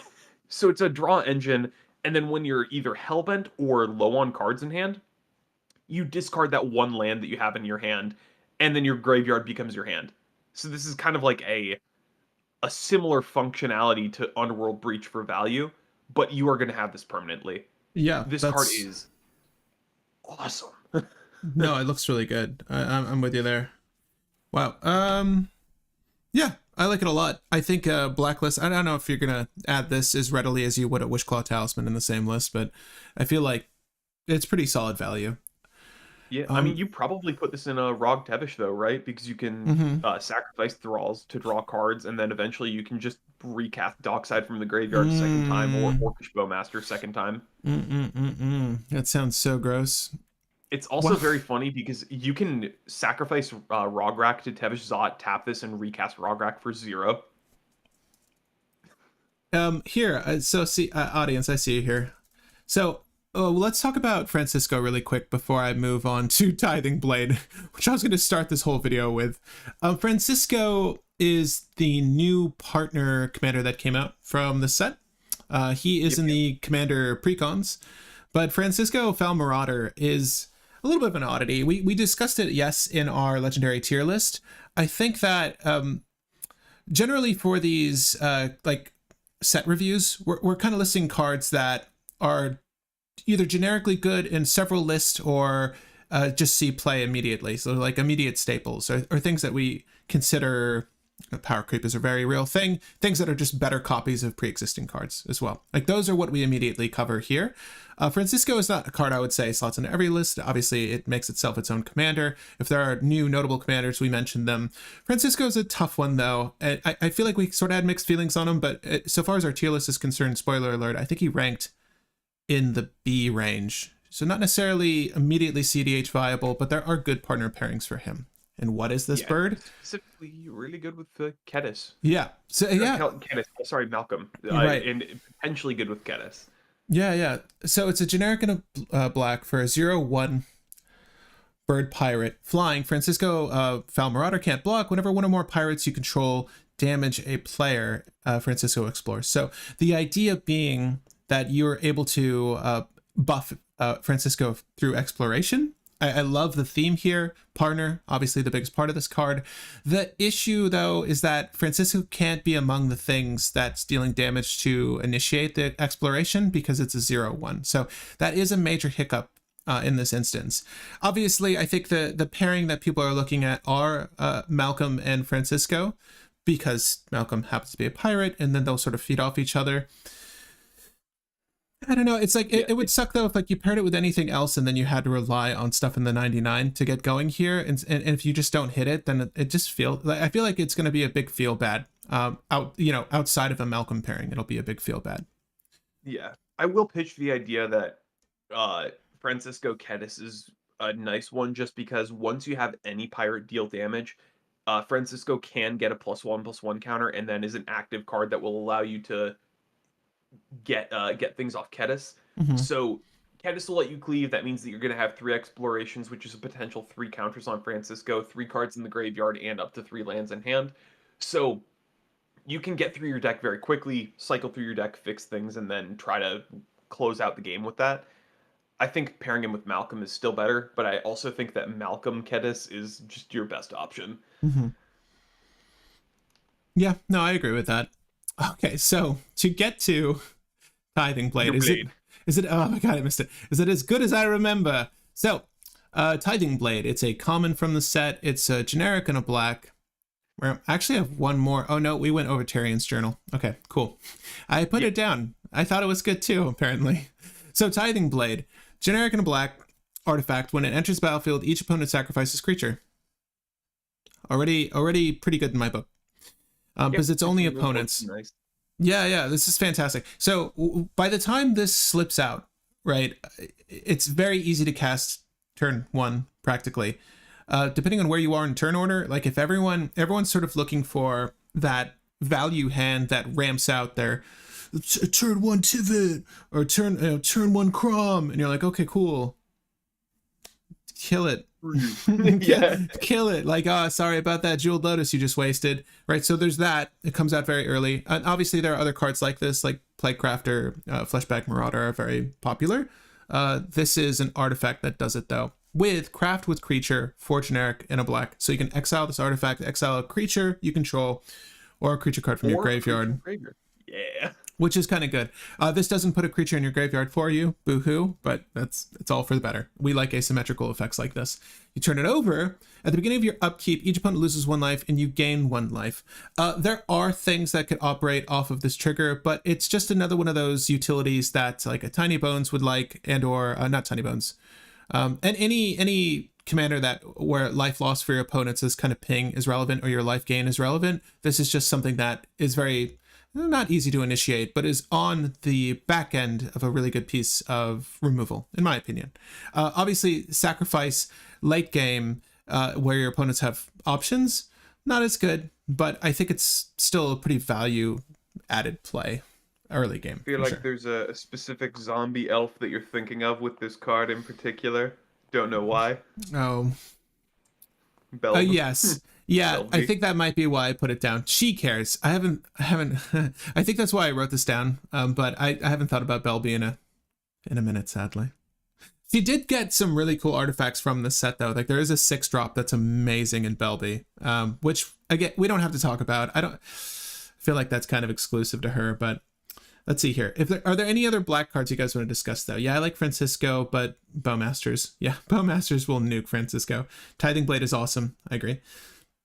Would you not prefer Shieldred's Edict?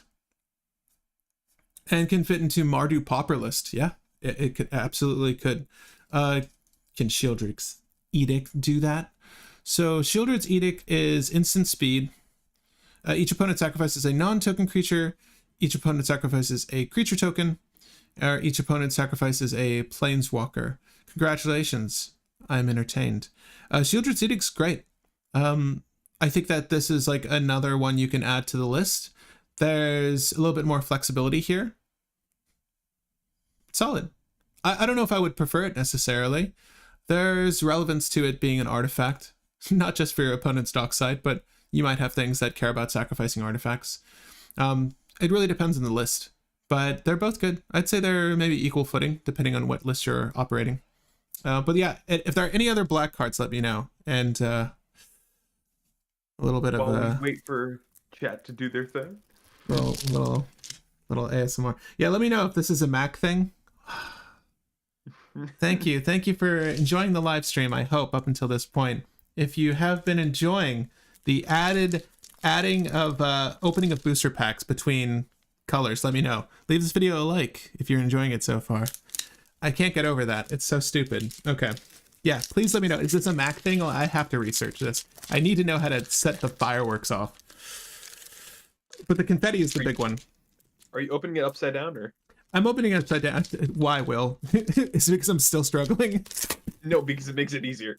Okay, this is pack. You think I didn't suffer the first like 5 packs that I was opening it? Let's go for special guest list cards. Yo, Mateus, you missed it. The best pack. Sorry, we already got a special guest. We got a foil Dargo.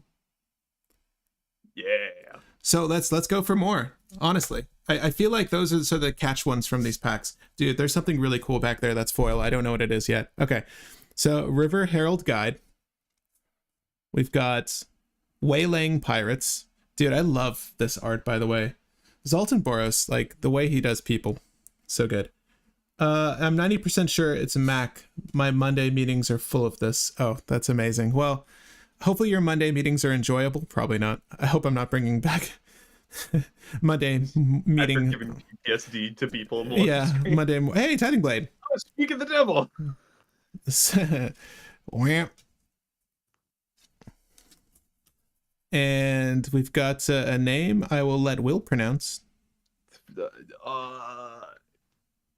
Ukbenbak. So what was that? I think that was how I pronounced it before. Oh no, that was amazing. Thank you. We've got Triumphant Chump. Sunbird Standard. Yes. I don't know what's on the back of Sunbird Standard. It's a hasty thing with stats equal to the colors of the things that you use to craft it, and it can tap to produce any of the colors used to craft it. Okay, that seems pretty good. Sounds pretty good. Cool. Got an island. We've got a rampaging Ceratops. Okay. That was the cool foil thing I thought was back here. Sunken Citadel. All right. Sunken Citadel is interesting. It's It's not too great, but it's interesting. Abilities of land sources. Yeah, I don't know if there's like a cave deck, but Ooh. Motzalantli. Potential Oswald card. Yeah, I feel like we're going to be discussing Motzalantli. Skeleton Crew. Oh, also speak of the devil. Yeah. Well, there you go, Will. Yeah. There's your Skeleton Crew. And we have I don't know what this is. Pugnacious Hammerskull? Oh wait, yeah, that's the stun counter one. Yeah, it's just a 3-mana 6/6 that has a downside. Oh, and we got our Jurassic World card is swooping Pterodon. This is actually pretty good. It's actually very good. I think Justin needs a copy of this. I'll probably send it to him. And we have Tishana's Tidebender. This is yeah, that's the thing. That was the thing that got brought up as well. Yeah, dude, this art is so damn good. Wow, that's amazing. That looks so fantastic. Yeah, I have a few cards with that style of art. I think that's the first one I got. That's really sick. All right. 2 packs left. And here, let's go.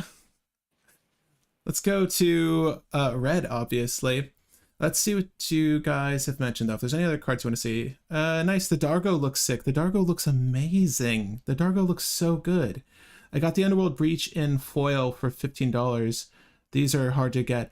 I hope I pull another copy of Underworld Breach. I would love one of the newer arts. They look amazing.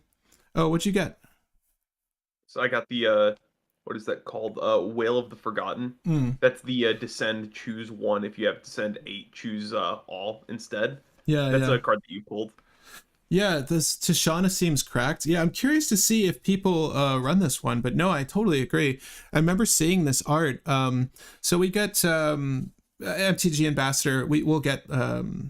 I didn't even realize I pulled a copy of this. This is the Merfolk Siren that makes a bunch of maps and has people draw cards. Oh, nice. Well, I then didn't even realize I pulled the copy. Dang. You're well on your way then, I guess. Well, but yeah, I saw this art in something we were sent from WotC, and I didn't know what card it was tethered to. So it's so good. All right. Also, I do want to say, I have the foiled alternate art Ukbenbak, and this card is freaking metal. If you look at the alternate art for it, it's a bunch of skeleton pirates with their weapons mashed together in this horrifying, like, amalgamized skeletal blob.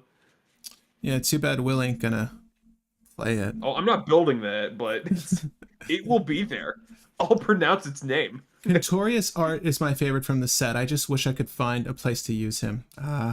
Yeah. So, Mateus, apparently I pulled his favorite art from the set, but please let me know what your favorite art from the set was. I am actually curious to know. So, Ancestor's Aid is my first red card, only because it's just, yeah, it's another thing to go with Zada. And that's kind of relevant, but it's a target creature gets +2/+0 and gains first strike until end of turn, create a treasure token. So this is kind of a really cool utility for Zada Storm list. Obviously, you like to cantrip as well in that list, but you also like to ramp, and this is kind of a really effective way to do so. The +2/+0 is also quite relevant because the idea is to go wide. And then when you swing that massive board out, this is just another aid. Plus the first strike's amazing. So you're going to make some really good exchanges there. And you shouldn't lose anything, right? Thoughts on Ancestor's Aid? It's just a good Zada card. You covered everything, yeah. Yeah. We have... reasons. Oh, okay. I love... let's see here. I also love Resplendent Angel Borderless. Do we pass that one? Looks like a fun card too. Yeah, I pulled the copy. I pulled the copy of that Resplendent Angel, I think. Well, let's just get them all, man. Yeah. Oh, that looks sick. We have, for me, we have Magmatic Galleon. And again, if I miss anything, feel free to let me know, audience, and we're going to jump to yours in a second. I didn't add Inti. I think Inti's good, though. Don't get me wrong. Where is Magmatic Galleon? Hold up. Am I crazy? I don't know my alphabet. Or I'm just missing it. Is it another backside card? No, it's right there. Okay. So Magmatic Galleon is 3 generic double red 5/5 body, enters the battlefield, deals 5 damage to target creature and opponent control. So the ETB is already solid. Whenever one or more creatures your opponents control are dealt excess non-combat damage, create a treasure token. I don't know. I don't really play her, but I feel like Magda would probably enjoy this.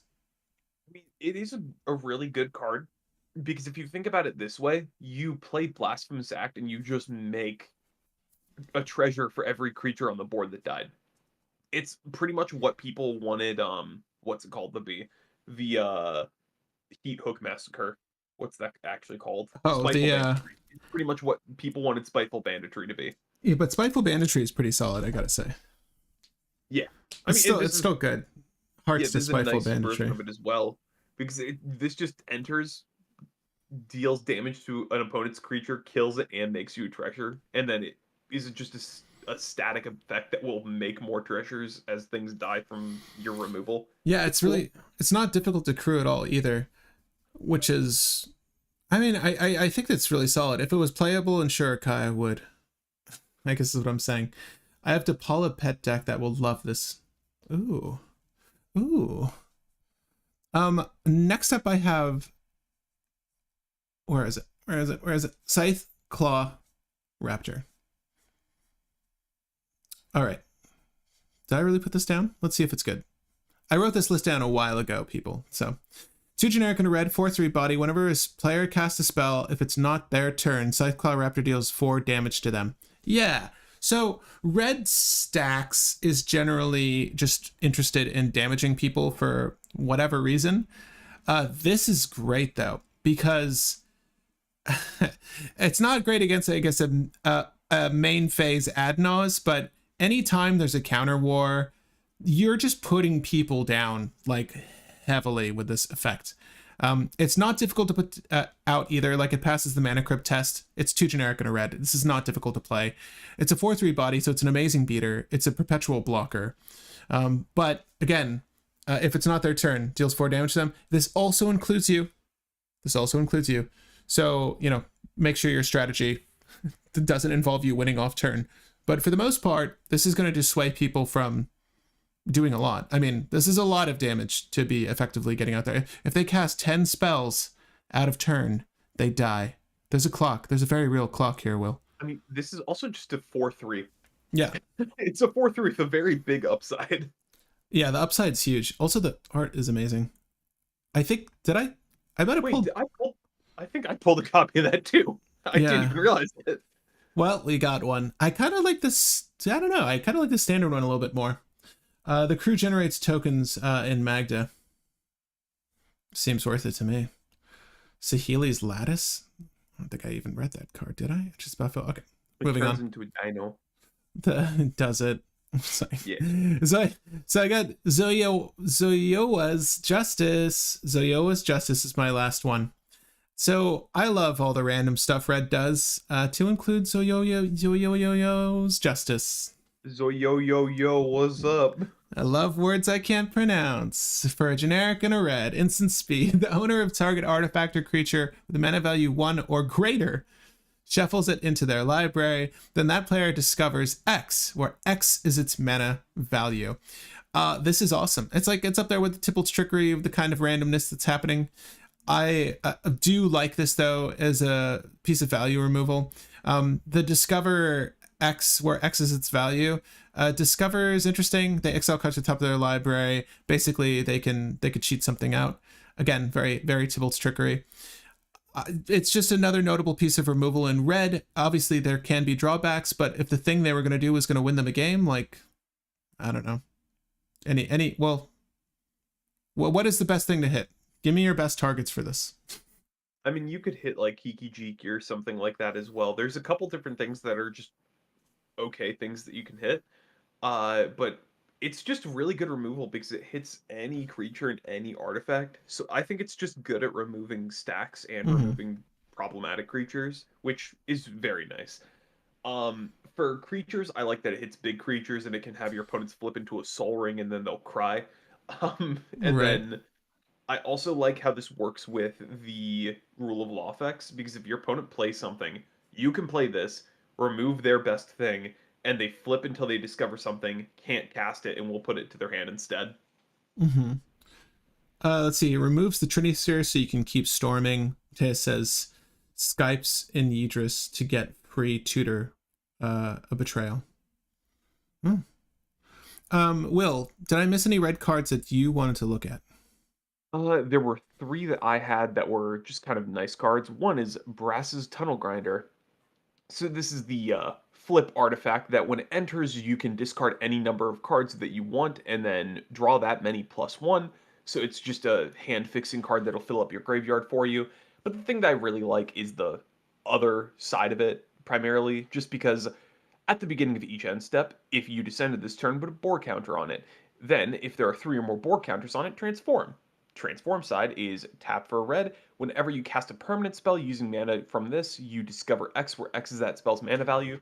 This just kind of doubles up on a lot of your effects and is really useful at just playing a commander for 3, hitting another 2 to 3 drop, or drawing a card.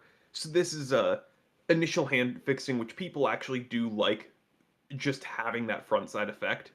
There are several cards that people run that do just that, and they're happy with that. But then the backside is just a lot of value, and I Yeah. like it. Yeah, no, nothing to add Um, there.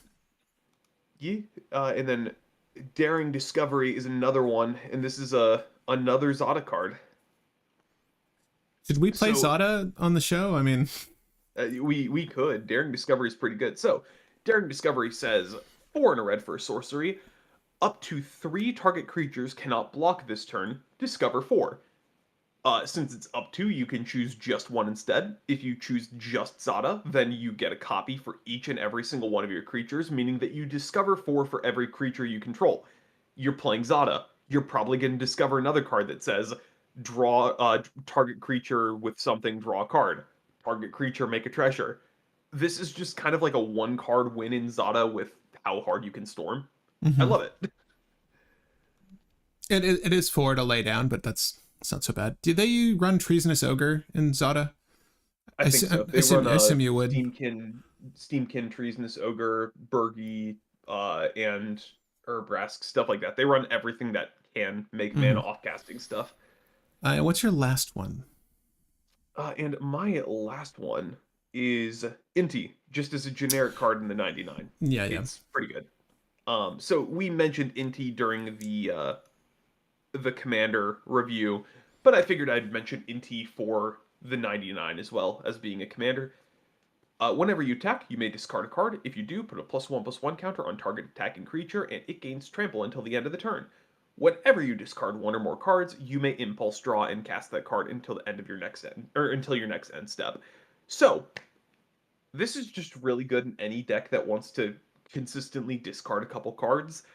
It's really good in Anj. It's really good in anything that has you just discard for some kind of effect, like a Bergie Hornfeld. And if Hmm. you're doing a Hornfeld deck, this goes in the 99 very easily because it turns your discard a card look at 2 to discard a card look at 3.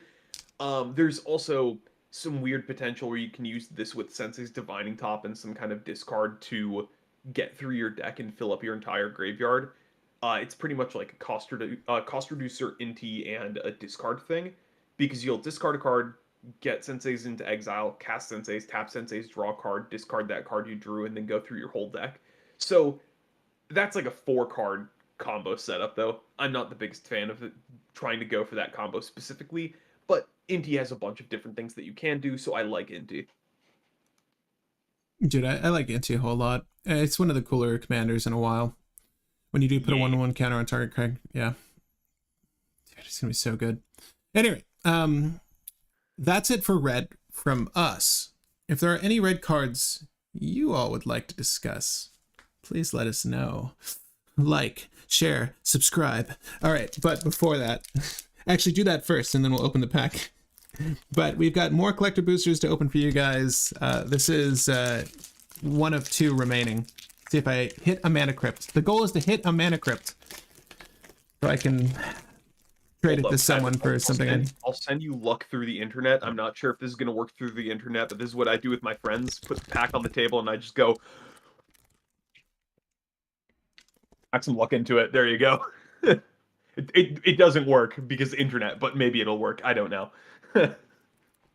Is this like good ASMR for you guys? I can't really hear it. You can? Fine. Yeah, Okay. can't hear it. I think your software is auto removing background noise and counts that as background noise. Well, thank you, microphone, for working. Yeah, not good for ASMR, but the noise canceling elsewise out of air. Excuse me. Hey, it's worse counterspell. Thoughts on hit the mother load. Oh gosh, let's do hit the mother load. That's the 4 red discover 10, where the discovered card's mana value is less than discover 10. If the discovered card's mana value is less than 10, create that many tap treasure tokens equal to the difference. Kind of cool card. It's basically just a cascade draw effect that becomes a ritual, but it's a 7 mana ritual, so it kind of feels bad. I think it could be good in Godo, because let's be honest, you are probably hitting a 1 or 2 drop in Godo, and then you are making 9 treasures. So it's good ramp in Godo. That's all I can really say. There you go. Out of air. Hey, look, it's the card that people have been saying is really good, even though it's a worse version of the, what's it called, Ichor Wellspring. Oh, yeah. Ichor Wellspring. It's odd, because Ichor Wellspring is also just outright generic. Yeah. Armored Kincaller. Yep. Shiny one. Life, we have a Captivating Cave. Captivating Cave. Great for buffing up your creatures for Okonek. Because if you want to go the cave route. Hey, Cyclops. Speak of the devil, and he shall appear. Dude, I honestly like this version a lot, so I'm glad I have a copy. I would do something with this. Well, Bitter Triumph. Hey, look. There you go. All the sweet tech cards. All the cards we've been Rick. Just buy collector boosters, people. Use the link in the description. No, I don't have a link for you. But dude, if you... Oh, Cutzel. Standard Cutzel. There we go. Did not like it for a second. No, it just liked me better. It's like, we've seen that already. We've got a foil mountain. It seems like all the lands you're going to get, the basic lands you're going to get, are foil. So if you like these lands, I guess this is a good way to go. Also means there's going to be a lot on the market. Oh, ah! God. Oh, my favorite art from the set. All right, I love Captain Lannery. They made her look so crazy in this art, though. She's like so upset. I wish I can get closer, but yeah. Yeah, sorry guys, not a macro lens. Local game group. I dropped my list in the chat, but will YouTube nerf it? YouTube will nerf it. If you're on the Discord, you can drop there. Talk about Mana Crypt before the last pack and it shall appear. Yeah. Yeah, guys. Let's just pull a Mana Crypt, why don't we? Wait. Oh, Hey, speak of the devil and he shall appear. dude, Will, all of the cards we've been mentioning. Brass's Tunnel Grinder. Yes, Mana Crypt is also a very good card from this set. Oh, yeah, yeah. Value reprint. Everyone needs one. Deeproot Pilgrimage. Okay, Deeproot Pilgrimage. Stop. That's a blue card that I liked, but not enough to run it because it's just Merfolk bad, feels bad. Well, Illustrious Wanderglyph. Okay, okay. It's the only card in this set with Ascend. Again, speak of the devil and he shall appear. Yeah. Sorry, no, the saint, the very beloved saint. Yeah, yeah, we like this guy. He's a good guy. And Dino Land. There should be one more after this, right? Oh, hey. Oh, card that you kind of liked. I'm not sure jokingly or not, but I mean, it's a win the game card. We can look at it in a map token. Sweet. I despise the amount of text on that map token. That just feels horrible. Yeah, I need to look at it. That is a lot of text. Okay. So I added this as kind of a meme to my list. It's odd. So whenever you untap one or more permanents during your untap step, put that many counters on Millennium Calendar. You can double the number of counters on this. And then if there are 1,000 or more time counters on Millennium Calendar, sacrifice, and each opponent loses 1,000 life. Do you think this is difficult to get to, Will? Yeah. Yeah, it's like you'll untap stuff, it will get counters kind of quickly, but 1,000 is really high. That's up there. That is definitely up there. Okay. I wish it worked with Basalt Monolith like Mesmeric Orb. That pack was not as exciting as the last one, so we've got this last one now. Maybe we'll get another guest. All right, any other red cards? Oh, Dreadmaw's Ire, which is one that I actually brought up forever ago when we personally got the cards, but I forgot to mention. It is 1 red for an instant. Until the end of the turn, target attacking creature gets +2/+2 trample, and whenever this creature deals combat damage to a player, destroy an artifact that player controls. This is just good beats to kill or beats to blow up stuff. It's good with double strike commanders, and it's good in Zada because you target Zada and then it targets everything else. Seems good. We're all about Zada cards today. Yeah, Zada. I mean, Zada is one of those crazy goblins that seems like a Hedron Mother. She is it seems like she could fit in Ixalan pretty well. Mm-hmm. That's it for red, it seems. Kiara's follower, yeah, just go infinite with that. Why not? That's easy. Yeah, we'll see about that. All right, what do we got for green? Will, I've got one thing for green. So what do you got for green? I have a couple things for green. So to start off, I have a Ghalta Stampede Tyrant, and I like this because Tide Pod, Neoform into Tide Pod. So for those who don't know, Tide Pod is a deck with Thrasios and Dargo. The idea of the deck is you use Birthing Pod effects to turn Dargo into Tidespout Tyrant to make infinite mana to pump it into Thrasios to win the game. Alternatively now, you can Neoform Dargo into Ghalta, put that Tidespout Tyrant from your hand into play directly that way, and then win the game. So Ghalta is just another safety for that deck, and it's really nice. And it's also really good for a couple other decks that just need to make a burst of mana, but not ridiculous amounts. I think that this could see play in like Sylvala, Marwyn, other decks like that can make a lot of green, because making 8 in Sylvala isn't too hard. No. Making like 20 in Sylvala can be hard. If you don't want to make 20 in Sylvala, just make 8, play Ghalta, and then play everything from your hand uncounterably. Yeah, no, I agree. I like, I honestly could see Ghalta. I mean, maybe it's a little bit win more in Sylvala because the loops and the lines you're going for, you know, you should be able to like Finale of Devastation your deck out. But if you're doing something that like greater goods your hand and you just want to dump hand, it's not so bad. Thing is, it's not haste enabling is why the Finale of Devastation Ewit loops are kind of the way to go. But I can see Ghalta being a maybe something you'd slot in there depending on your build. But yeah, what would be on Golta, sir? After Golta, I had Intrepid Paleontologist. This card is 1 in the green for 2/2 that can tap for any color. You can pay 2 and exile a card from any graveyard, and you may cast dinosaur creature spells from among the exiled cards, but they get finality counters on them. I like this card because it's just kind of a better or not necrotic ooze, but scooze, scavenging ooze. Yeah, it's Mm-hmm. a better scavenging ooze in some senses because it makes you the mana, Yeah, and you need to do the generic to effect. activate it instead of green. You don't get life and you don't get counters on it, which is the one unfortunate thing. But honestly, there are some times when you just hit a dino in somebody's graveyard by accident and then you can play it, and there are changelings that will also let you play them. So there are some times that final effect is a little bit useful, but outside of that, it's just another scavenging ooze that's a dork. So Yeah. good card, surprisingly good card. Yeah, I agree. Like the fact that it taps your mana, it doesn't have haste, so it is what Scavenging Ooze was 1 CMC, 2 CMC as well. Yeah, but Two seems, yeah. the fact that it does pay for the effect, though, it does make it virtually the same cost as Scavenging Ooze. The consequential dino cast. I'm trying to think of like the number of dinos we actively see, but depending on your meta, you might see a dino or two. You Yep, might yep. see And might see them my now. next card, I believe, is your card. Skullspore Nexus. Yeah, that's the one. Yeah, I figured.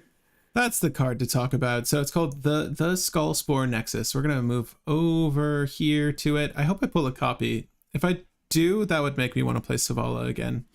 But it's 6 generic, double green, Skull Spore Nexus, legendary artifact. The spell costs X less to cast, where X is the greatest power among creatures you control. Whenever one or more non-token creatures you control dies, create a green fungus dinosaur creature token with base power and toughness equal to the total power of those creatures. Wow. Okay. You can pay 2, tap, double target creature's power until end of turn. This just has Savala and Marwyn, but mostly Savala, written all over it. It's a really good card.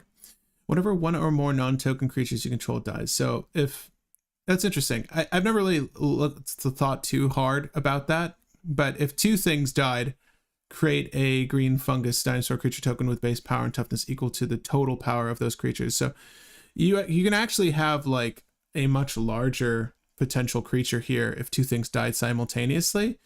But I don't know how many situations you can bring upon your, with your own cards to have that pop. But I guess that's something to note. Those Also, creatures. Yargle Multani, Patrick. Come on, just Marwyn Selvala. You don't want to draw 36 cards off Yargle Multani. I mean, that is possible, right? So yeah, Yargle Multani. If you do run this in Yargle Multani, it's very easy to get out there, and then it's just a safeguard for any of your creatures. But also, it's just a really cool way to double down on Yargle Multani itself. If you didn't see our Yargle Multani live stream, it's definitely worth a look because it's actually quite a decent Golgari Storm list.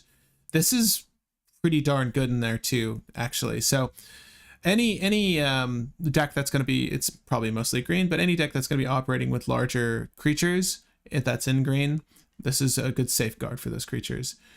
But yeah, you can get Yargle Multani out there twice. It's also just an insane multiplier because what you can do in something like Yargle Multani, you can get Yargle Multani, double it up to a 36 power, sacrifice it, get a 36/36, double up the 36/36 next turn to be a 72/76 or 72/36, and then you draw equal the power and you draw 72 cards. So this is not just like a double power, this can be a quadruple power depending on your setup. There is a few suggestions in the audience. We have Huadley and Spelunking. Did you have any more you wanted to add to the list? Not anything too out there. I think like there's a couple things that I looked at and was like, oh, this could be good, but nothing that blew up for me. Gotcha, I can gotcha. cover Spelunking really quick, because Spelunking is one that I did kind of like. Oh, So well, wait. Spelunking is... Oh, I have Quatley on the screen. Wait. Let me get Oh, Splunking. dang, yeah, you're No, right. you're good. You're good. Uh, You're good. Yeah, I got it. well, Spelunking TLDR is, it's an Explore, but you gain 4 life if you put a cave into play this way. And then you can play a land untapped, or when your lands enter play, they enter untapped. So, this is just a thing that makes it so your tap lands aren't tap lands. You draw an extra card and can play a land, and you sometimes gain life. This is really cool if you have some kind of flicker effect that can hit it. Hmm. Uh, it's just a nice card. I think it is kind of cool. I don't think it's good enough for CDH, but it may be something funny for Displacer Kitten. I don't know. Sure. Enters battlefield, draw a card. Yeah, not so bad. Kitty And then would Quadley. Kitty would like that. Kitty would play with that. Yeah. But we also have Quatley. It's suggested Quatley 99 or 1.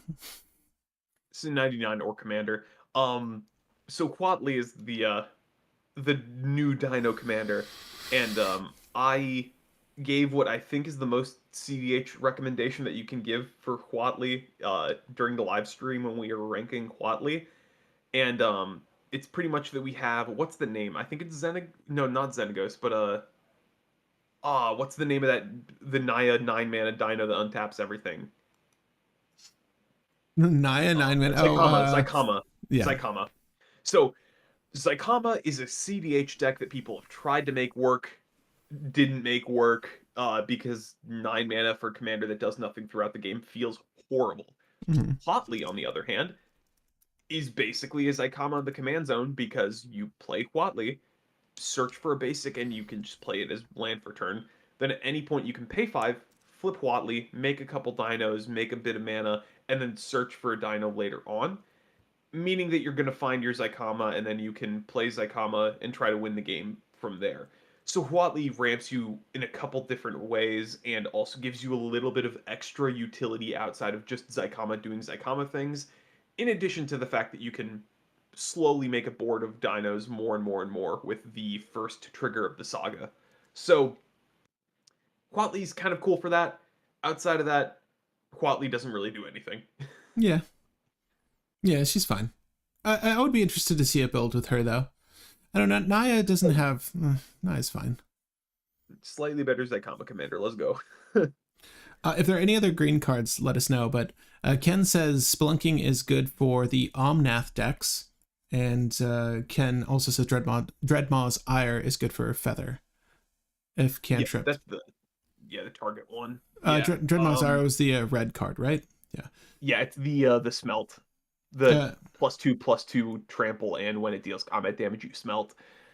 But there's so many good cards in this deck, like that, or in this set, like that new Chalice of the Void and the new Mana Crypt, and what other things am I thinking of? What was one of the other cards you wanted, Patrick?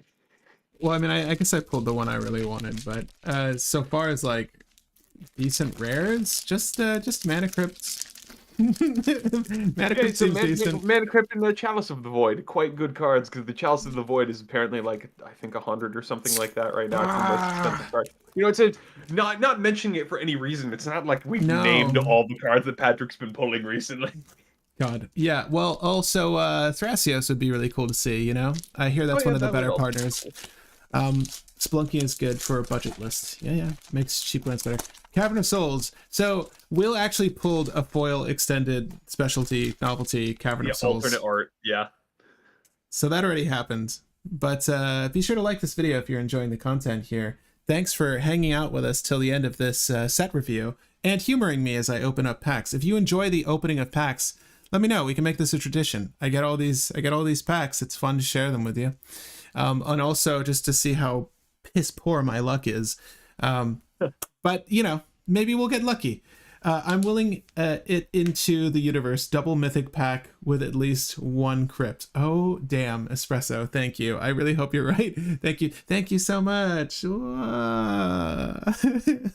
obsessed. I like the... It's really funny because on my end, it's like all flickery and glitchy. So it looks horrible on my end, but for everybody else, it looks like it should look. Oh, I hope it looks good. Okay, thank God. Yeah, I didn't really look to see what these look like on the stream, but they look fine. They look fine on stream. And if please, after this video, if you know what's doing this, if it's Mac, please let me know what the prompts are. I would love to find them all out. But we have multicolored spells and colorless spells, as well as one land on my end to cover, and we'll try to jet through those.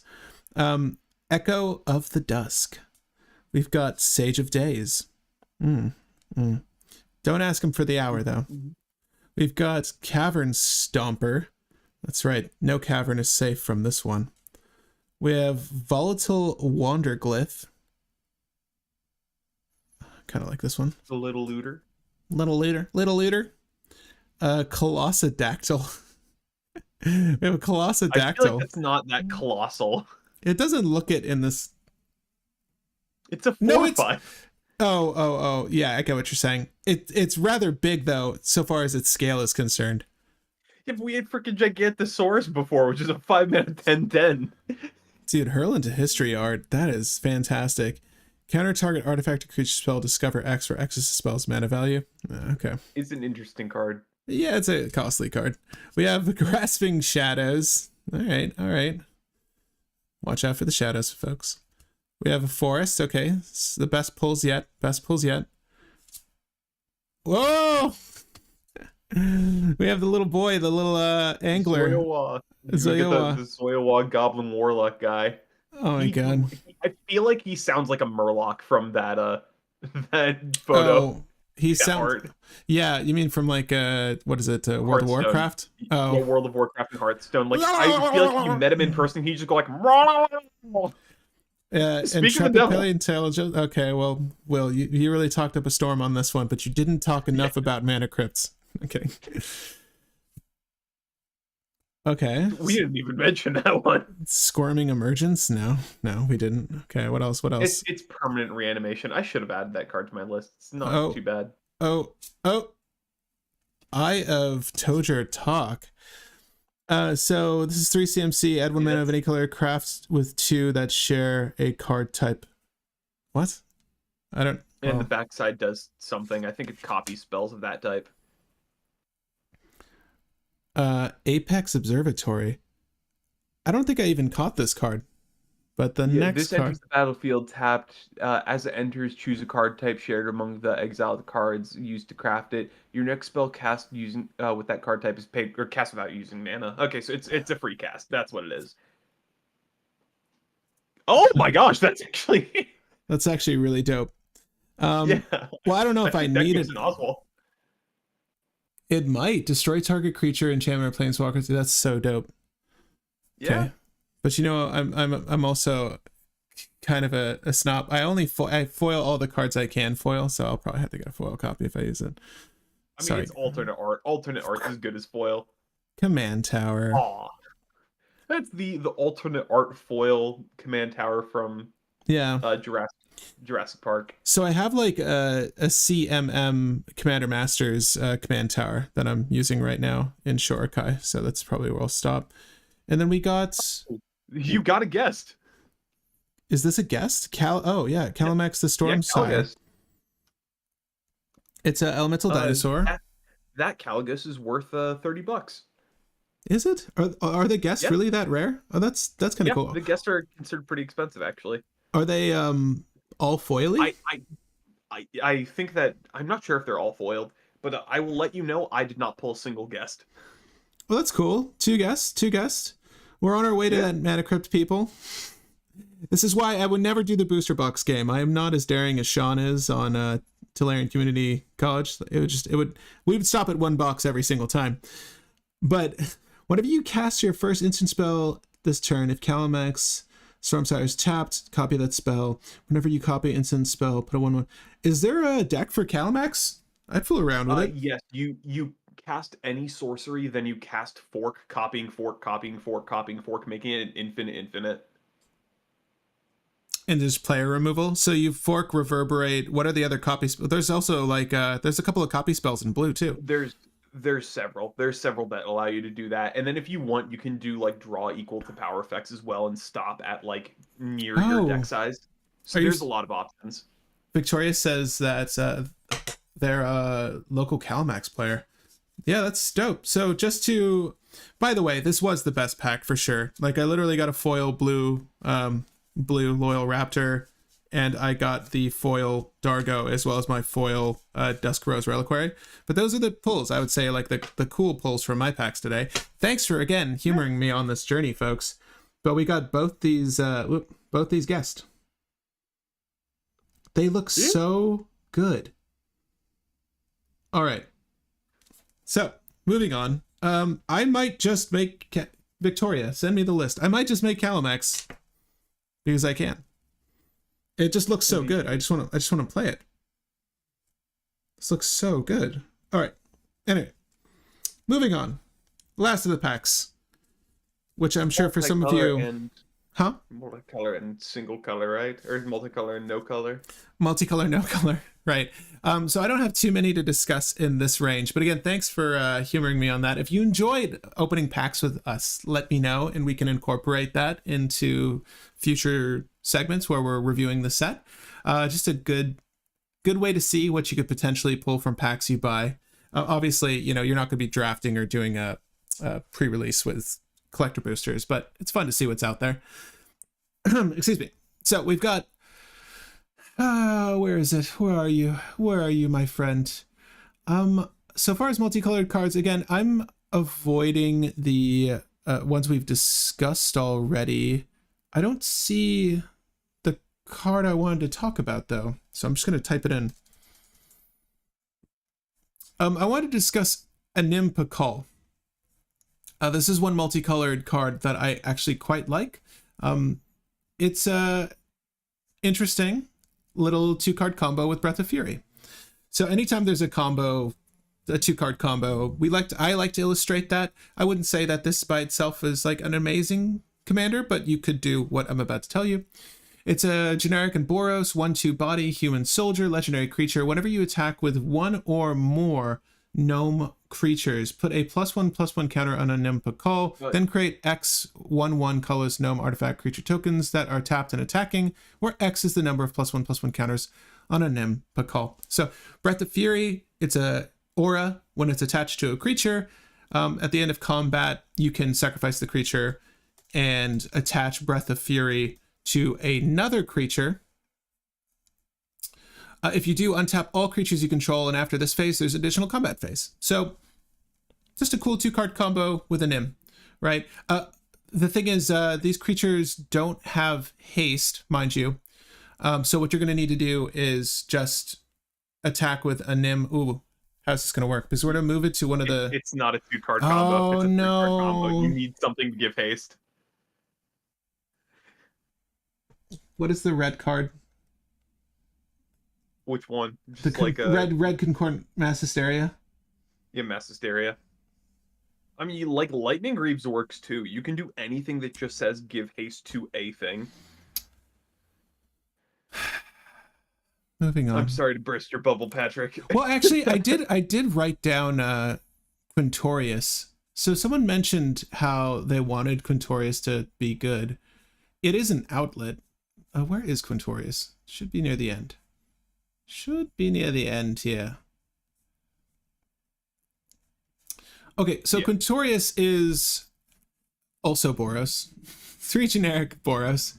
4 loyalty counters as it ETBs. Whenever you cast a spell from exile, Quintorius Con deals 2 damage to each opponent, and you gain 2 life. So this is like a potential outlet for the Impulse Draw player. +1, create a 3/2 red and white spirit creature token. -3, discover 4. It's actually not so bad. Still stays around. And the -6, exile any number of target cards from your graveyard. Add red for each card exiled this way. You may play those cards this turn. Anger in the Yard. Timothy, thank you. You brought it home. Anger in the Yard. That's how we do it. I actually kind of wish Quinton could be your commander, because there's actually some pretty easy combos if Quinton is your commander. Really? Yeah, because you exile things from your yard, then you when you cast them, you put them back into your graveyard, so you can just keep looping your yard if you're able to keep replaying Quintus and replay those cards. So you can just use 2 proliferate cards in Quintus to kind of make a ton of mana and recast a bunch of stuff over and over and over again. and you'll burn people out because that's how Quintus works. Sorry. Yeah, well, I mean, I guess if you do like if you do a reality scramble build and this is like the only other planeswalker in said build, it's kind of a cool way to like cheat out Contorious Khan, and you can have it as like a pseudo commander for the deck. Yeah, I just wish that he could be the commander. Yeah. But do you have any multicolored spells you want to talk about? The counter is one, I assume. Yeah, the counter is my second one. Oh, sure, But sure. my first one is Abuelo, and the only reason why I wanted to bring up Abuelo was the alternate art. I just wanted to focus on that alternate art. He's such a smug bastard, and I love Yeah. it. He's How also you like a thought you really were removing that? yeah. He's also just a really good card. So if you haven't seen Abuelo, we discuss him in the legendary tier list. He's quite good. He's quite good. Love him. I love him so much.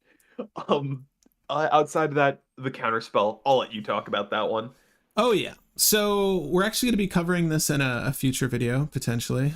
You'll see it when you see it. But permission denied, Azorius, instant speed, counter target non-creature spell. Your opponents can't cast non-creature spells this turn. You didn't say the magic word. So I think I need a copy for Shorakai. I'm pretty sure I'll put it in the list. I need a copy for Rustzer. Yeah. That's fine. Yeah. I'll have to buy a copy, but it's good. So what the thing is, obviously this needs to be answered. So if it isn't answered, you're silencing only your opponents. So if you have a combo turn developed in hand, you can go for the win with this effectively. It could be the counter spell you use to stop the thing that's stopping you from going off, right? Like if they're trying to, I don't know, I guess they could stop your Isochron Scepter or whatever. That could be the thing that you counter to say no. But again, if this resolves, they're screwed. If you want to force the issue, you can even counter your own spell. Let's just say you don't need the Lotus Petal, right? So you'll cast the Lotus Petal and then you'll permission denied it. That's still an effective silence. I know it's weird, but you have that potential. There's a lot of flexibility with the spell. Mind you, it is demanding so far as counters are concerned. It's weird to say, but a white and a blue is actually demanding in a CDH setting. But I think you can make space for this. I kind of like this more than the other popular one that's uncounterable. You know, the Dovin's Veto. Dovin's Veto. Yeah, Dovin's Veto. Right, Dovin's Veto is a very popular Azorius counterspell. I like this a little bit better. I say a lot better, honestly. I think this is a really good counterspell. But Will, let me know your thoughts. I agree. This is a good counterspell. The only reason why I like Dovin's Veto a little bit better is this is a silence that you cannot play unless your opponents choose to play something in response to you doing stuff. And it doesn't shut off creatures, so there's still like weird endurance things that people can do to try to interact with you, and opposition agent and all of those. So it's worse than silence, and it's still like a kind of iffy counterspell. But I think Dovin's Veto is debatably still just better than this. But I don't this think is so, man. still another silence. If you get this off, like, it just stops their turn too, though. Like, I don't know. There aren't that many creatures, unless it's Savala, and they're doing, like, some sort of creature-based storm. But even then, the finishers will require more than you just casting creatures. Like, this is a really solid counterspell. Because, I mean, even if you're just using it to, again, stop your opponent's combo turn, I'm saying that it's good on your combo turn. It's good on their combo turn, too. Like, it's very solid.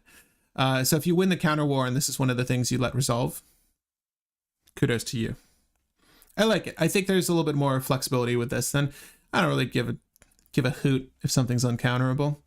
You should have your hand loaded with counter spells anyways. So I will say there's probably going to be that one insane scenario where everybody lets permission denied resolve, and then the guy who casts permission denied is going to go like, oh, by the way, Dark Ritual, Cabal Ritual, ad nauseum combo off at instant speed on your turn, wins of abandoned game.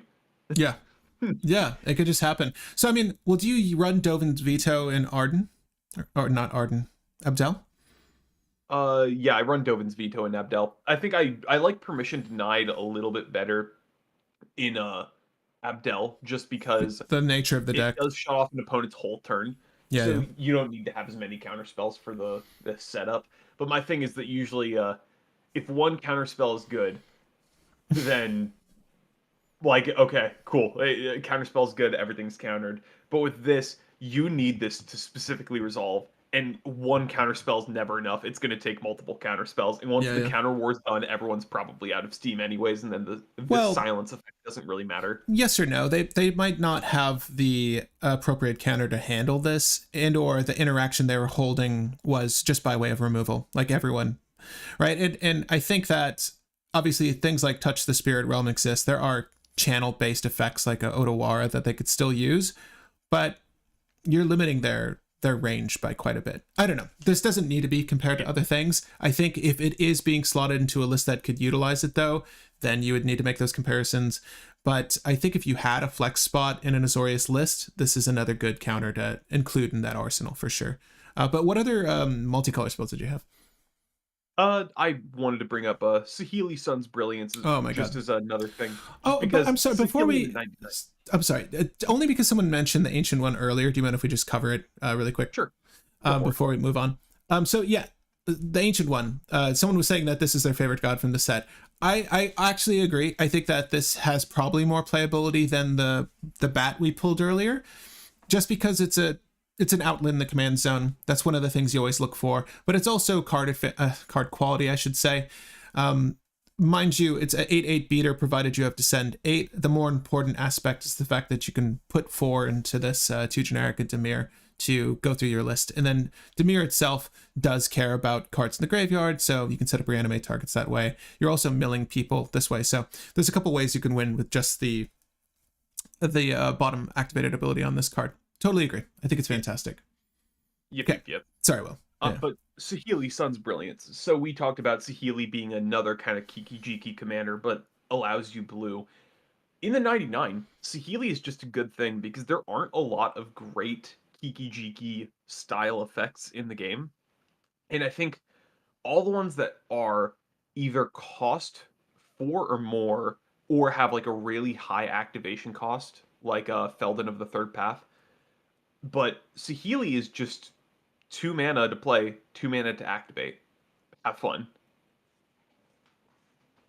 Like, that's value. You can definitely get a good amount of value out of Sahili, double up on a couple key valued creatures, or in like a weird situation where someone wants to kill your commander, you can copy your commander just for the turn and sacrifice the original copy and then keep your commander around just for that one turn. Also works pretty well with stacks for the exact same reason. Yeah, it's interesting. Sahili herself, there's obviously some combos here. Most of the combos, if I'm not mistaken, I think all the combos are going to be 3-card combos with her. But I like this more than Kiki-Jiki because you can just get a lot of value out of this turn after turn. I think the inclusion of blue is a boon to this effect. And obviously, like Intruder Alarm, Dockside Extortionist, those are kind of the lines we're looking at here. I think some of the ones you'll see in some upcoming shorts here on the channel, dorks in these colors aren't varied. There aren't that many, but there are plenty of hijack effects that will untap your creatures that you can use, you can manipulate to, to go or for a just win. untappers like Vizier of the something sands that just says tap untap a permanent. Copying ETB effects can be nuts and so copying the ETB effects and just copying her ability, like you were mentioning Adric, I think, when we discussed Sahili earlier, so like you can double down right on the activated ability. I think I mentioned Adric for the axolotl thing, the giant freaking axolotl. But copy target activated ability you control, you may choose new targets for the copy. Yeah, maybe it's a little overkill with this boy, but I think there's also combos here. I'm not sure if there's combos, but Adric does still work with Sahili kind of well because it does double up Sahili.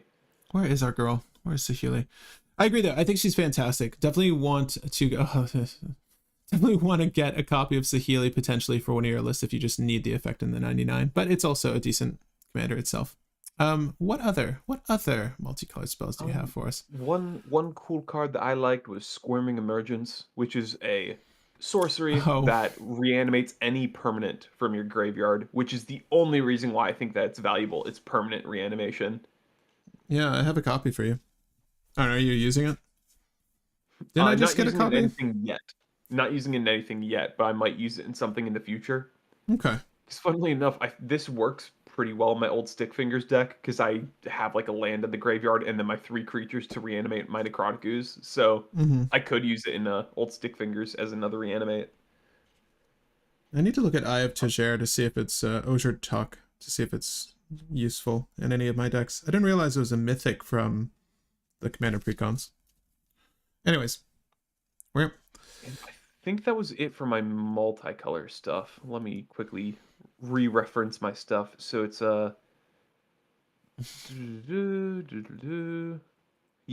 that was it for my multicolor stuff. And now we have a colorless in lands unless you have another multicolor you want to mention. yeah, and that goes to the audience as well. Sorry, I do not have any more collector boosters to open with you guys, but yeah, that was actually really fun. I liked the shared experience there. I'm glad I got 2 guest cards here. This is really sick. I'm very tempted to just try to play Calamex now. And anyway, I don't have any other multicolored cards. If there's one you want to look at with us, you can let us know. But I have 3 colorless cards I wanted to mention. The first I have a one, couple as well. oh, more than 3? More than 3. Maybe. One, two. Okay, I have 4. Eat it. Suck it, Patrick. fine. We have Shamil, the Inner Sun, and I only bring this up because one of my pet decks, Belby, really likes this. But Shamil, the Inner Sun, is pretty freaking solid. Spells you control can't be countered. That's just good. At the beginning of your end step, discover 5. So it's not a do nothing, right? So you spend 5. The rest of your and discover, I believe, is also a cast, correct? Like you reveal and then you can cast the thing. Yep. So whatever you Yep. reveal off discover is uncounterable. So it's a 6, and you can get up to potentially 11 mana's worth of effects off of the initial cast, and then it will repeatedly at the beginning of your end step benefit you with the discover. If it was every end step, woohoo! But Belby really likes this because she is always looking for 6 CMC and under artifacts or just spells in general of value that she could be rolling out. And I think that this is an amazing setup, right? If you played this out and hit one of your stacks pieces, so good. I like this card a lot. I don't know if you have any thoughts or feelings on this one. It's kind of situational. It's a decent card. I think it also has potential in Arkham and Oswald, just because you can theoretically roll into them. Arkham, it's a lot easier to roll into. Oswald, you have to play around with it, but in theory, you could use the Cursed Apple to untap Oswald and then hit any 5-drop and then wait a turn and get this out. But that's a whole lot of extra steps just to have a built-in silence. I could see you rolling this in Arkham though. 100% this would be really good in Arkham. Especially because for Clock of Omens and stuff, it's just another free artifact you can tap during that line of play, and then it itself just making your stuff uncounterable is super gross. Yeah, and you get that free cast, so it's worth. The next one I have is it's interesting. It's Mozzolantli and the Core. I think it's down here somewhere. There it is. Did I pull this one? I need to see if I pulled this one. Yeah, you pulled it. You did pull that. So 3 CMC, draw a card, then discard a card. You can pay 4, transform Mozzolantli, the Great Door. Activate only if there are 4 or more permanent types among cards in your graveyard. So you'd need like artifact, battle, creature, yada yada. The Core, Fathomless Descent. Tap. Add X mana of any one color, where X is the number of permanent cards in your graveyard. I don't know, that's pretty potent. Mana. More mana. Right, so mind you, when you transform this, is it still tapped? I believe so. I don't know if this one does like the whole exile return thing, because I think that a couple of them they've said like, oh yeah, tap to transform this, and then it enters tapped when it transforms, but they don't say it flickers and it would already be tapped. So I don't know. They've done weird stuff with the transform mechanic in this set. I Right. think it remains tapped. Right. Well, the fact that you could do this at instant speed is kind of the crucial part.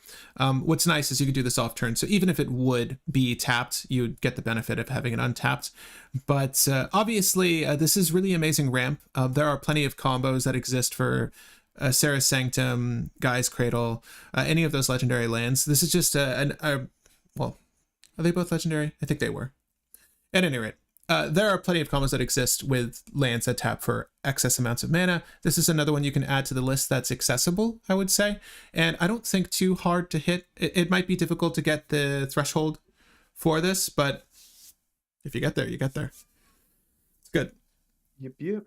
And it's also really good in any deck that heavily plays into stuff like the One Ring, because if your hand's so full that you discard hand size, you can probably guarantee that you're going to have both the specific type of permanents required to flip it and a bunch of lands in the graveyard to make even more mana.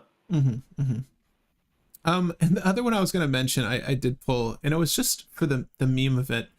I would love to know if anyone actually wins the game with the Millennium Calendar.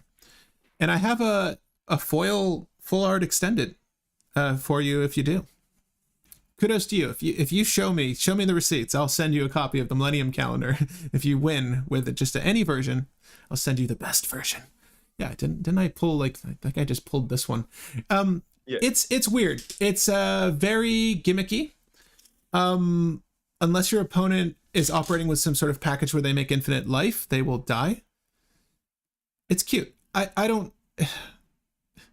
It's easy to get out whenever you untap one or more of your permanents during your untap step. The fact that it is limited to your untap step spoils this.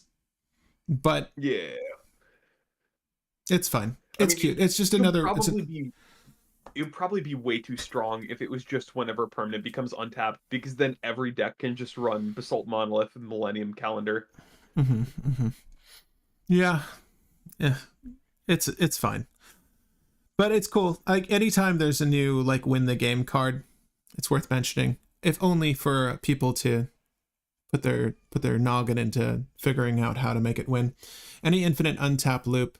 Yeah, any infinite untap loop specifically for like doubling the number of counters. Like if you can make a Millennium Calendar begin to double counters, you can use that to get there.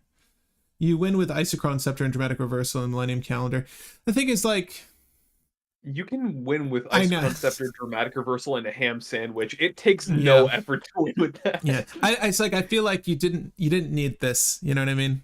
Just use the Thrasios to pull the Thassa's Oracle. Like just do that instead. I think you would rather have your Outland the CZ than in the 99 in this instance. But if you needed, I don't know. It's just another thing. It's just another thing. Okay. But again, I wouldn't actually use it. But maybe someone cracks it and it's like it's the best card in the game. Oh my god, Will, what do you have? I have 3 more. So you hit one of mine, which was the Great Door, but I also have Careening Minecart. So Careening Minecart is 3 mana for a vehicle that crews for 1. It's a 3/3, and when it attacks, you make a treasure. This is just a very, very, very nice vehicle for Magda, because not only does it make treasures pretty easily and have a very low crew cost, but it also just only costs 3. I like it. It's quite good. Do I win? Yeah, everyone's on your ham sandwich. Your ham sandwich, man. That needs to be a card. I like Careening Minecart. I like it. Yeah, Careening Minecart's cool. I'm with you. And my next one, and this is a far more notable card that's going to be going in way more decks, and it's probably going to see a whole crap ton of play. Roaming Throne. Yeah. Holy crap, this card. You already ran this in a deck, Patrick, and it isn't even out yet. Did I? Yeah, the cat deck. Oh. Yes. Yeah, so Roaming Throne, 4 mana, 4/4, ward 2. As it enters, choose a creature type. It is that creature type in addition to its other types, and if a triggered ability of a creature of the chosen type is triggered, it triggers an additional time. This card is gross. You just name your commander and then you double up on your commander's triggers. That's great for a lot of different decks. It's really cool with like Gitrog, Tatiova, Magda. It does combos with Magda. But it opens up a lot of options for a bunch of different commanders as well. For instance, Tulane, cast a creature, you draw 2, play 2 lands. That's gonna allow you to storm off pretty easily. The commander that I think is going to make the most use of this outside of Magda is probably, what's his name? I'm blanking on his name.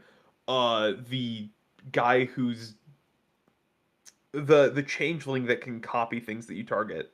I'm blanking on. Why am I blanking on his name so Mirror hard? entity? Wait, the what? No. The commander, the mono blue commander. Oh, it starts with an O. Yes, Orvar. Orvar. Thank you. Roaming Throne with Orvar is insane because it will copy Orvar's effects in addition to being a thing that Orvar can copy to get more Orvar triggers.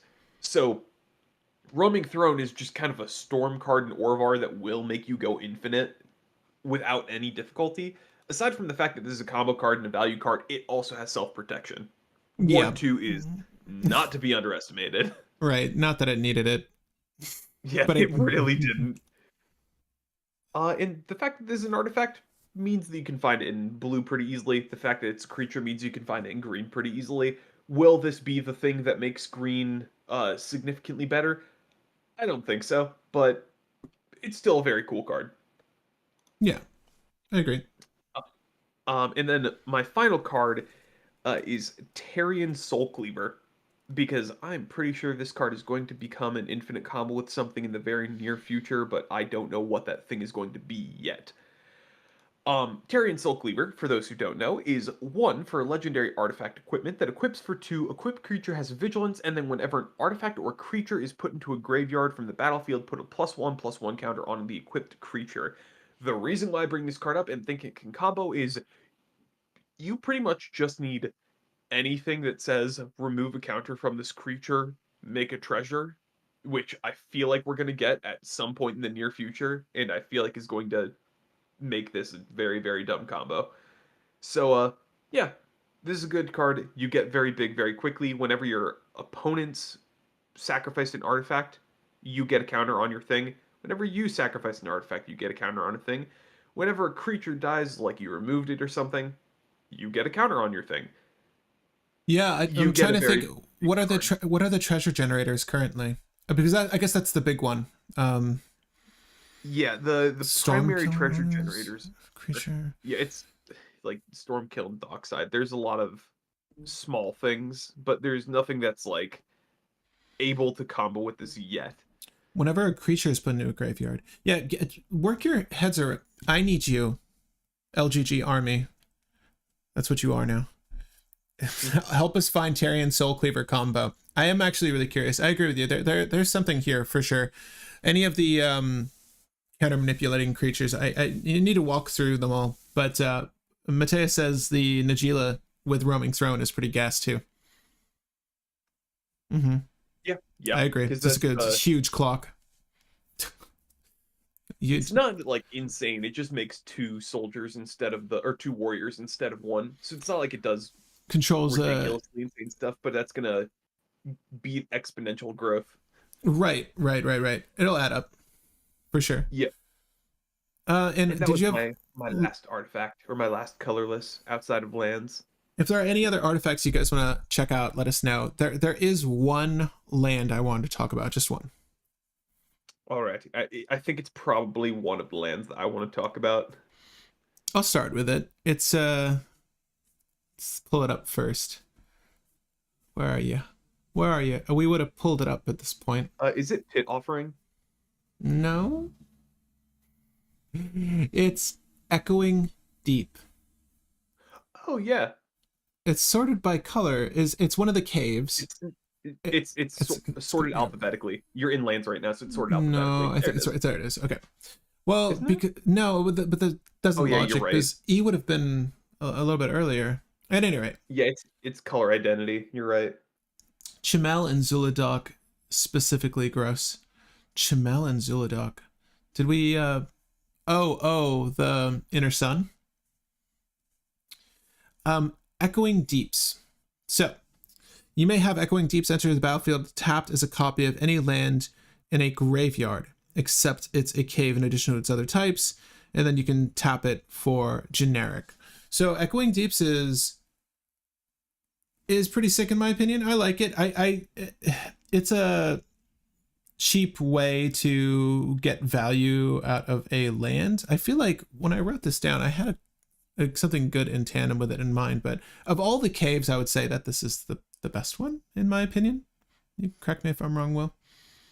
I think it's probably like it is the top one, other than I will say either the hidden ones and potentially the other one that I have. Because I I don't. do like the hidden caves. I think a lot of the decks will be running the hidden caves. A lot of commander decks. Yeah, a lot of I think a couple CDH decks will run them. Not a ton, but I think that they will. The hidden caves will see play in a couple decks. Oh, I don't even know which hidden cave I pulled. I need to look it up. Red, I think. So something I'm not using is what you're saying. Yeah, That's fine. All right, that's fine. Yeah. But yeah, what lands did you want to look at? So I have two, and I did say one previously, but first I just wanted to say the simplest one to go over, the hidden land cycle. Like the hidden lands, all 5 of them. Just notable because they all do the exact same thing, but they just have a different color for each of them. So, What is the hidden name? courtyard, for example. Yeah, If you scroll all the way up, very first one, that's probably going to be the easiest one to find. But Hidden nursery. Yeah, there's anyone you can pick any. They're exactly the same. You just change the pips. Yeah, yeah. But they enter tapped. They tap for a color, and then you can pay 4 in that color to tap it, sack it, and then discover 4. Activate only as a sorcery. There's a couple decks that consider using this either as a land that you can sacrifice. Yeah, you did hit the red one. I was right. You can sacrifice these to get some kind of value. You can cascade with these, which can be useful to find specific cards for random cheese decks or for random value themselves. In addition to the fact that you can use these to get a card, put it into exile, and cast the card from exile for decks like Prosper. So the Discover lands are pretty cool. They're not like new staples that every deck is going to run, but Yeah. they are cards that hit a very specific niche that a couple decks might run. So I think that they're good. I'm with that. And Sorry. as you were saying, No, no, no. I'm with that. I agree with you. yeah, okay. And then finally, Pit of Offerings. This is a very interesting one because I've seen people run Bajuka Bog in CDH decks. I've run Bajuka Bog in a CDH deck before. This is better Bajuka Bog. Um, Pit of Offerings. It's a land. It enters tapped, but as it enters, you exile up to 3 target cards from graveyards. Not a graveyard, any graveyard. Then this taps for a generic or one of the colors of the exiled cards. I like this just because with Bajuka Bog, you're probably only trying to hit one specific card anyways. With this, you can hit one card in each player's graveyard, and it gives you color fixing. Right. So this is just a more playable Bajuka Bog. Super playable. Like I don't mind that it enters tapped. It feels like free removal. Right? So you're It going to feels like interaction. It feels like interaction. It's free, that's not interactable. Like you can't there's nothing you can do to stop them from playing this land, and then you just like what? You hit their one graveyard's DT that you suspect an Underworld Breach player is going to be using. And then you just hit any other spells you needed to give your colors. It's just good. Yeah, That's you'll really get good. like probably 2 useful cards to hit in a graveyard and then a card for a color. I wouldn't say that this is an auto include in list. If you can get away with having a tapped land, this is probably one of the better ones. I think I just missed this one. This is quite good. Yeah, I like it for control decks. I think that it's not a staple. It might be like a tech staple, is what I'll Mm-hmm. say. Like Yeah. people will definitely try this. It will definitely do some level of work. It's not going to be played in every deck. No, I like it with a discard as a synergy, right? If you're using a list that cares about making your opponent's discard, this is a good way to like hit the target and then exile it, which is pretty powerful. Yeah, good stuff. Guys, if there's any more cards you want to check out, let us know in the comment section during this live. But we've covered colorless lands. And I think that's it for Lost Caverns of Ixalan. Will, is there anything else from the Lost Caverns of Ixalan that you want to check out? Not specifically. I've I think we covered everything that we needed to cover. Someone did mention that Ruthless Technomancer might be a card that can combo with the Soul Cleaver in some way. So Ruthless Technomancer is the thing that just sacks something, makes a bunch of treasures, and then you can recur the thing. I agree. This is actually probably the combo. But you need some way to flicker Ruthless Technomancer. So what you do is that you have a creature that's big with Soul Cleaver on it, sacrifice it to Technomancer to make, let's say, 10 treasures, and let's say that creature is a base 1/1. You pay you sack 4 treasures, reanimate the creature, sack 2 treasures, equip the Soul Cleaver to the creature, sack the rest of your treasures, putting a bunch of counters onto the equipped creature, and you flicker the Technomancer with something, and then sacrifice the creature. That doesn't get there. That doesn't get there. It's because you have to sacrifice the treasures, which will reduce the amount of treasures that you're going to get next time. So that doesn't get there, but that's close. Yeah, it's not so bad. I'm thinking, what is the flicker creature, by the way? Is it the Eldrazi Displacer or Emiel or something like that? Well, it doesn't have to be a flicker creature, but anything that flickers. Like, if you want, you could not Displacer Kid, something but, that's something that's permanent based. Yeah, yeah. Ruthless Techno and Disciple of Bolas with the Ancient One. Ruthless Techno and Disciple of Bolas and the Ancient One. Disciple of Bolas is. It's like it cares about artifacts. Yeah, I would be curious to find the Soul Cleaver combo though. Yeah.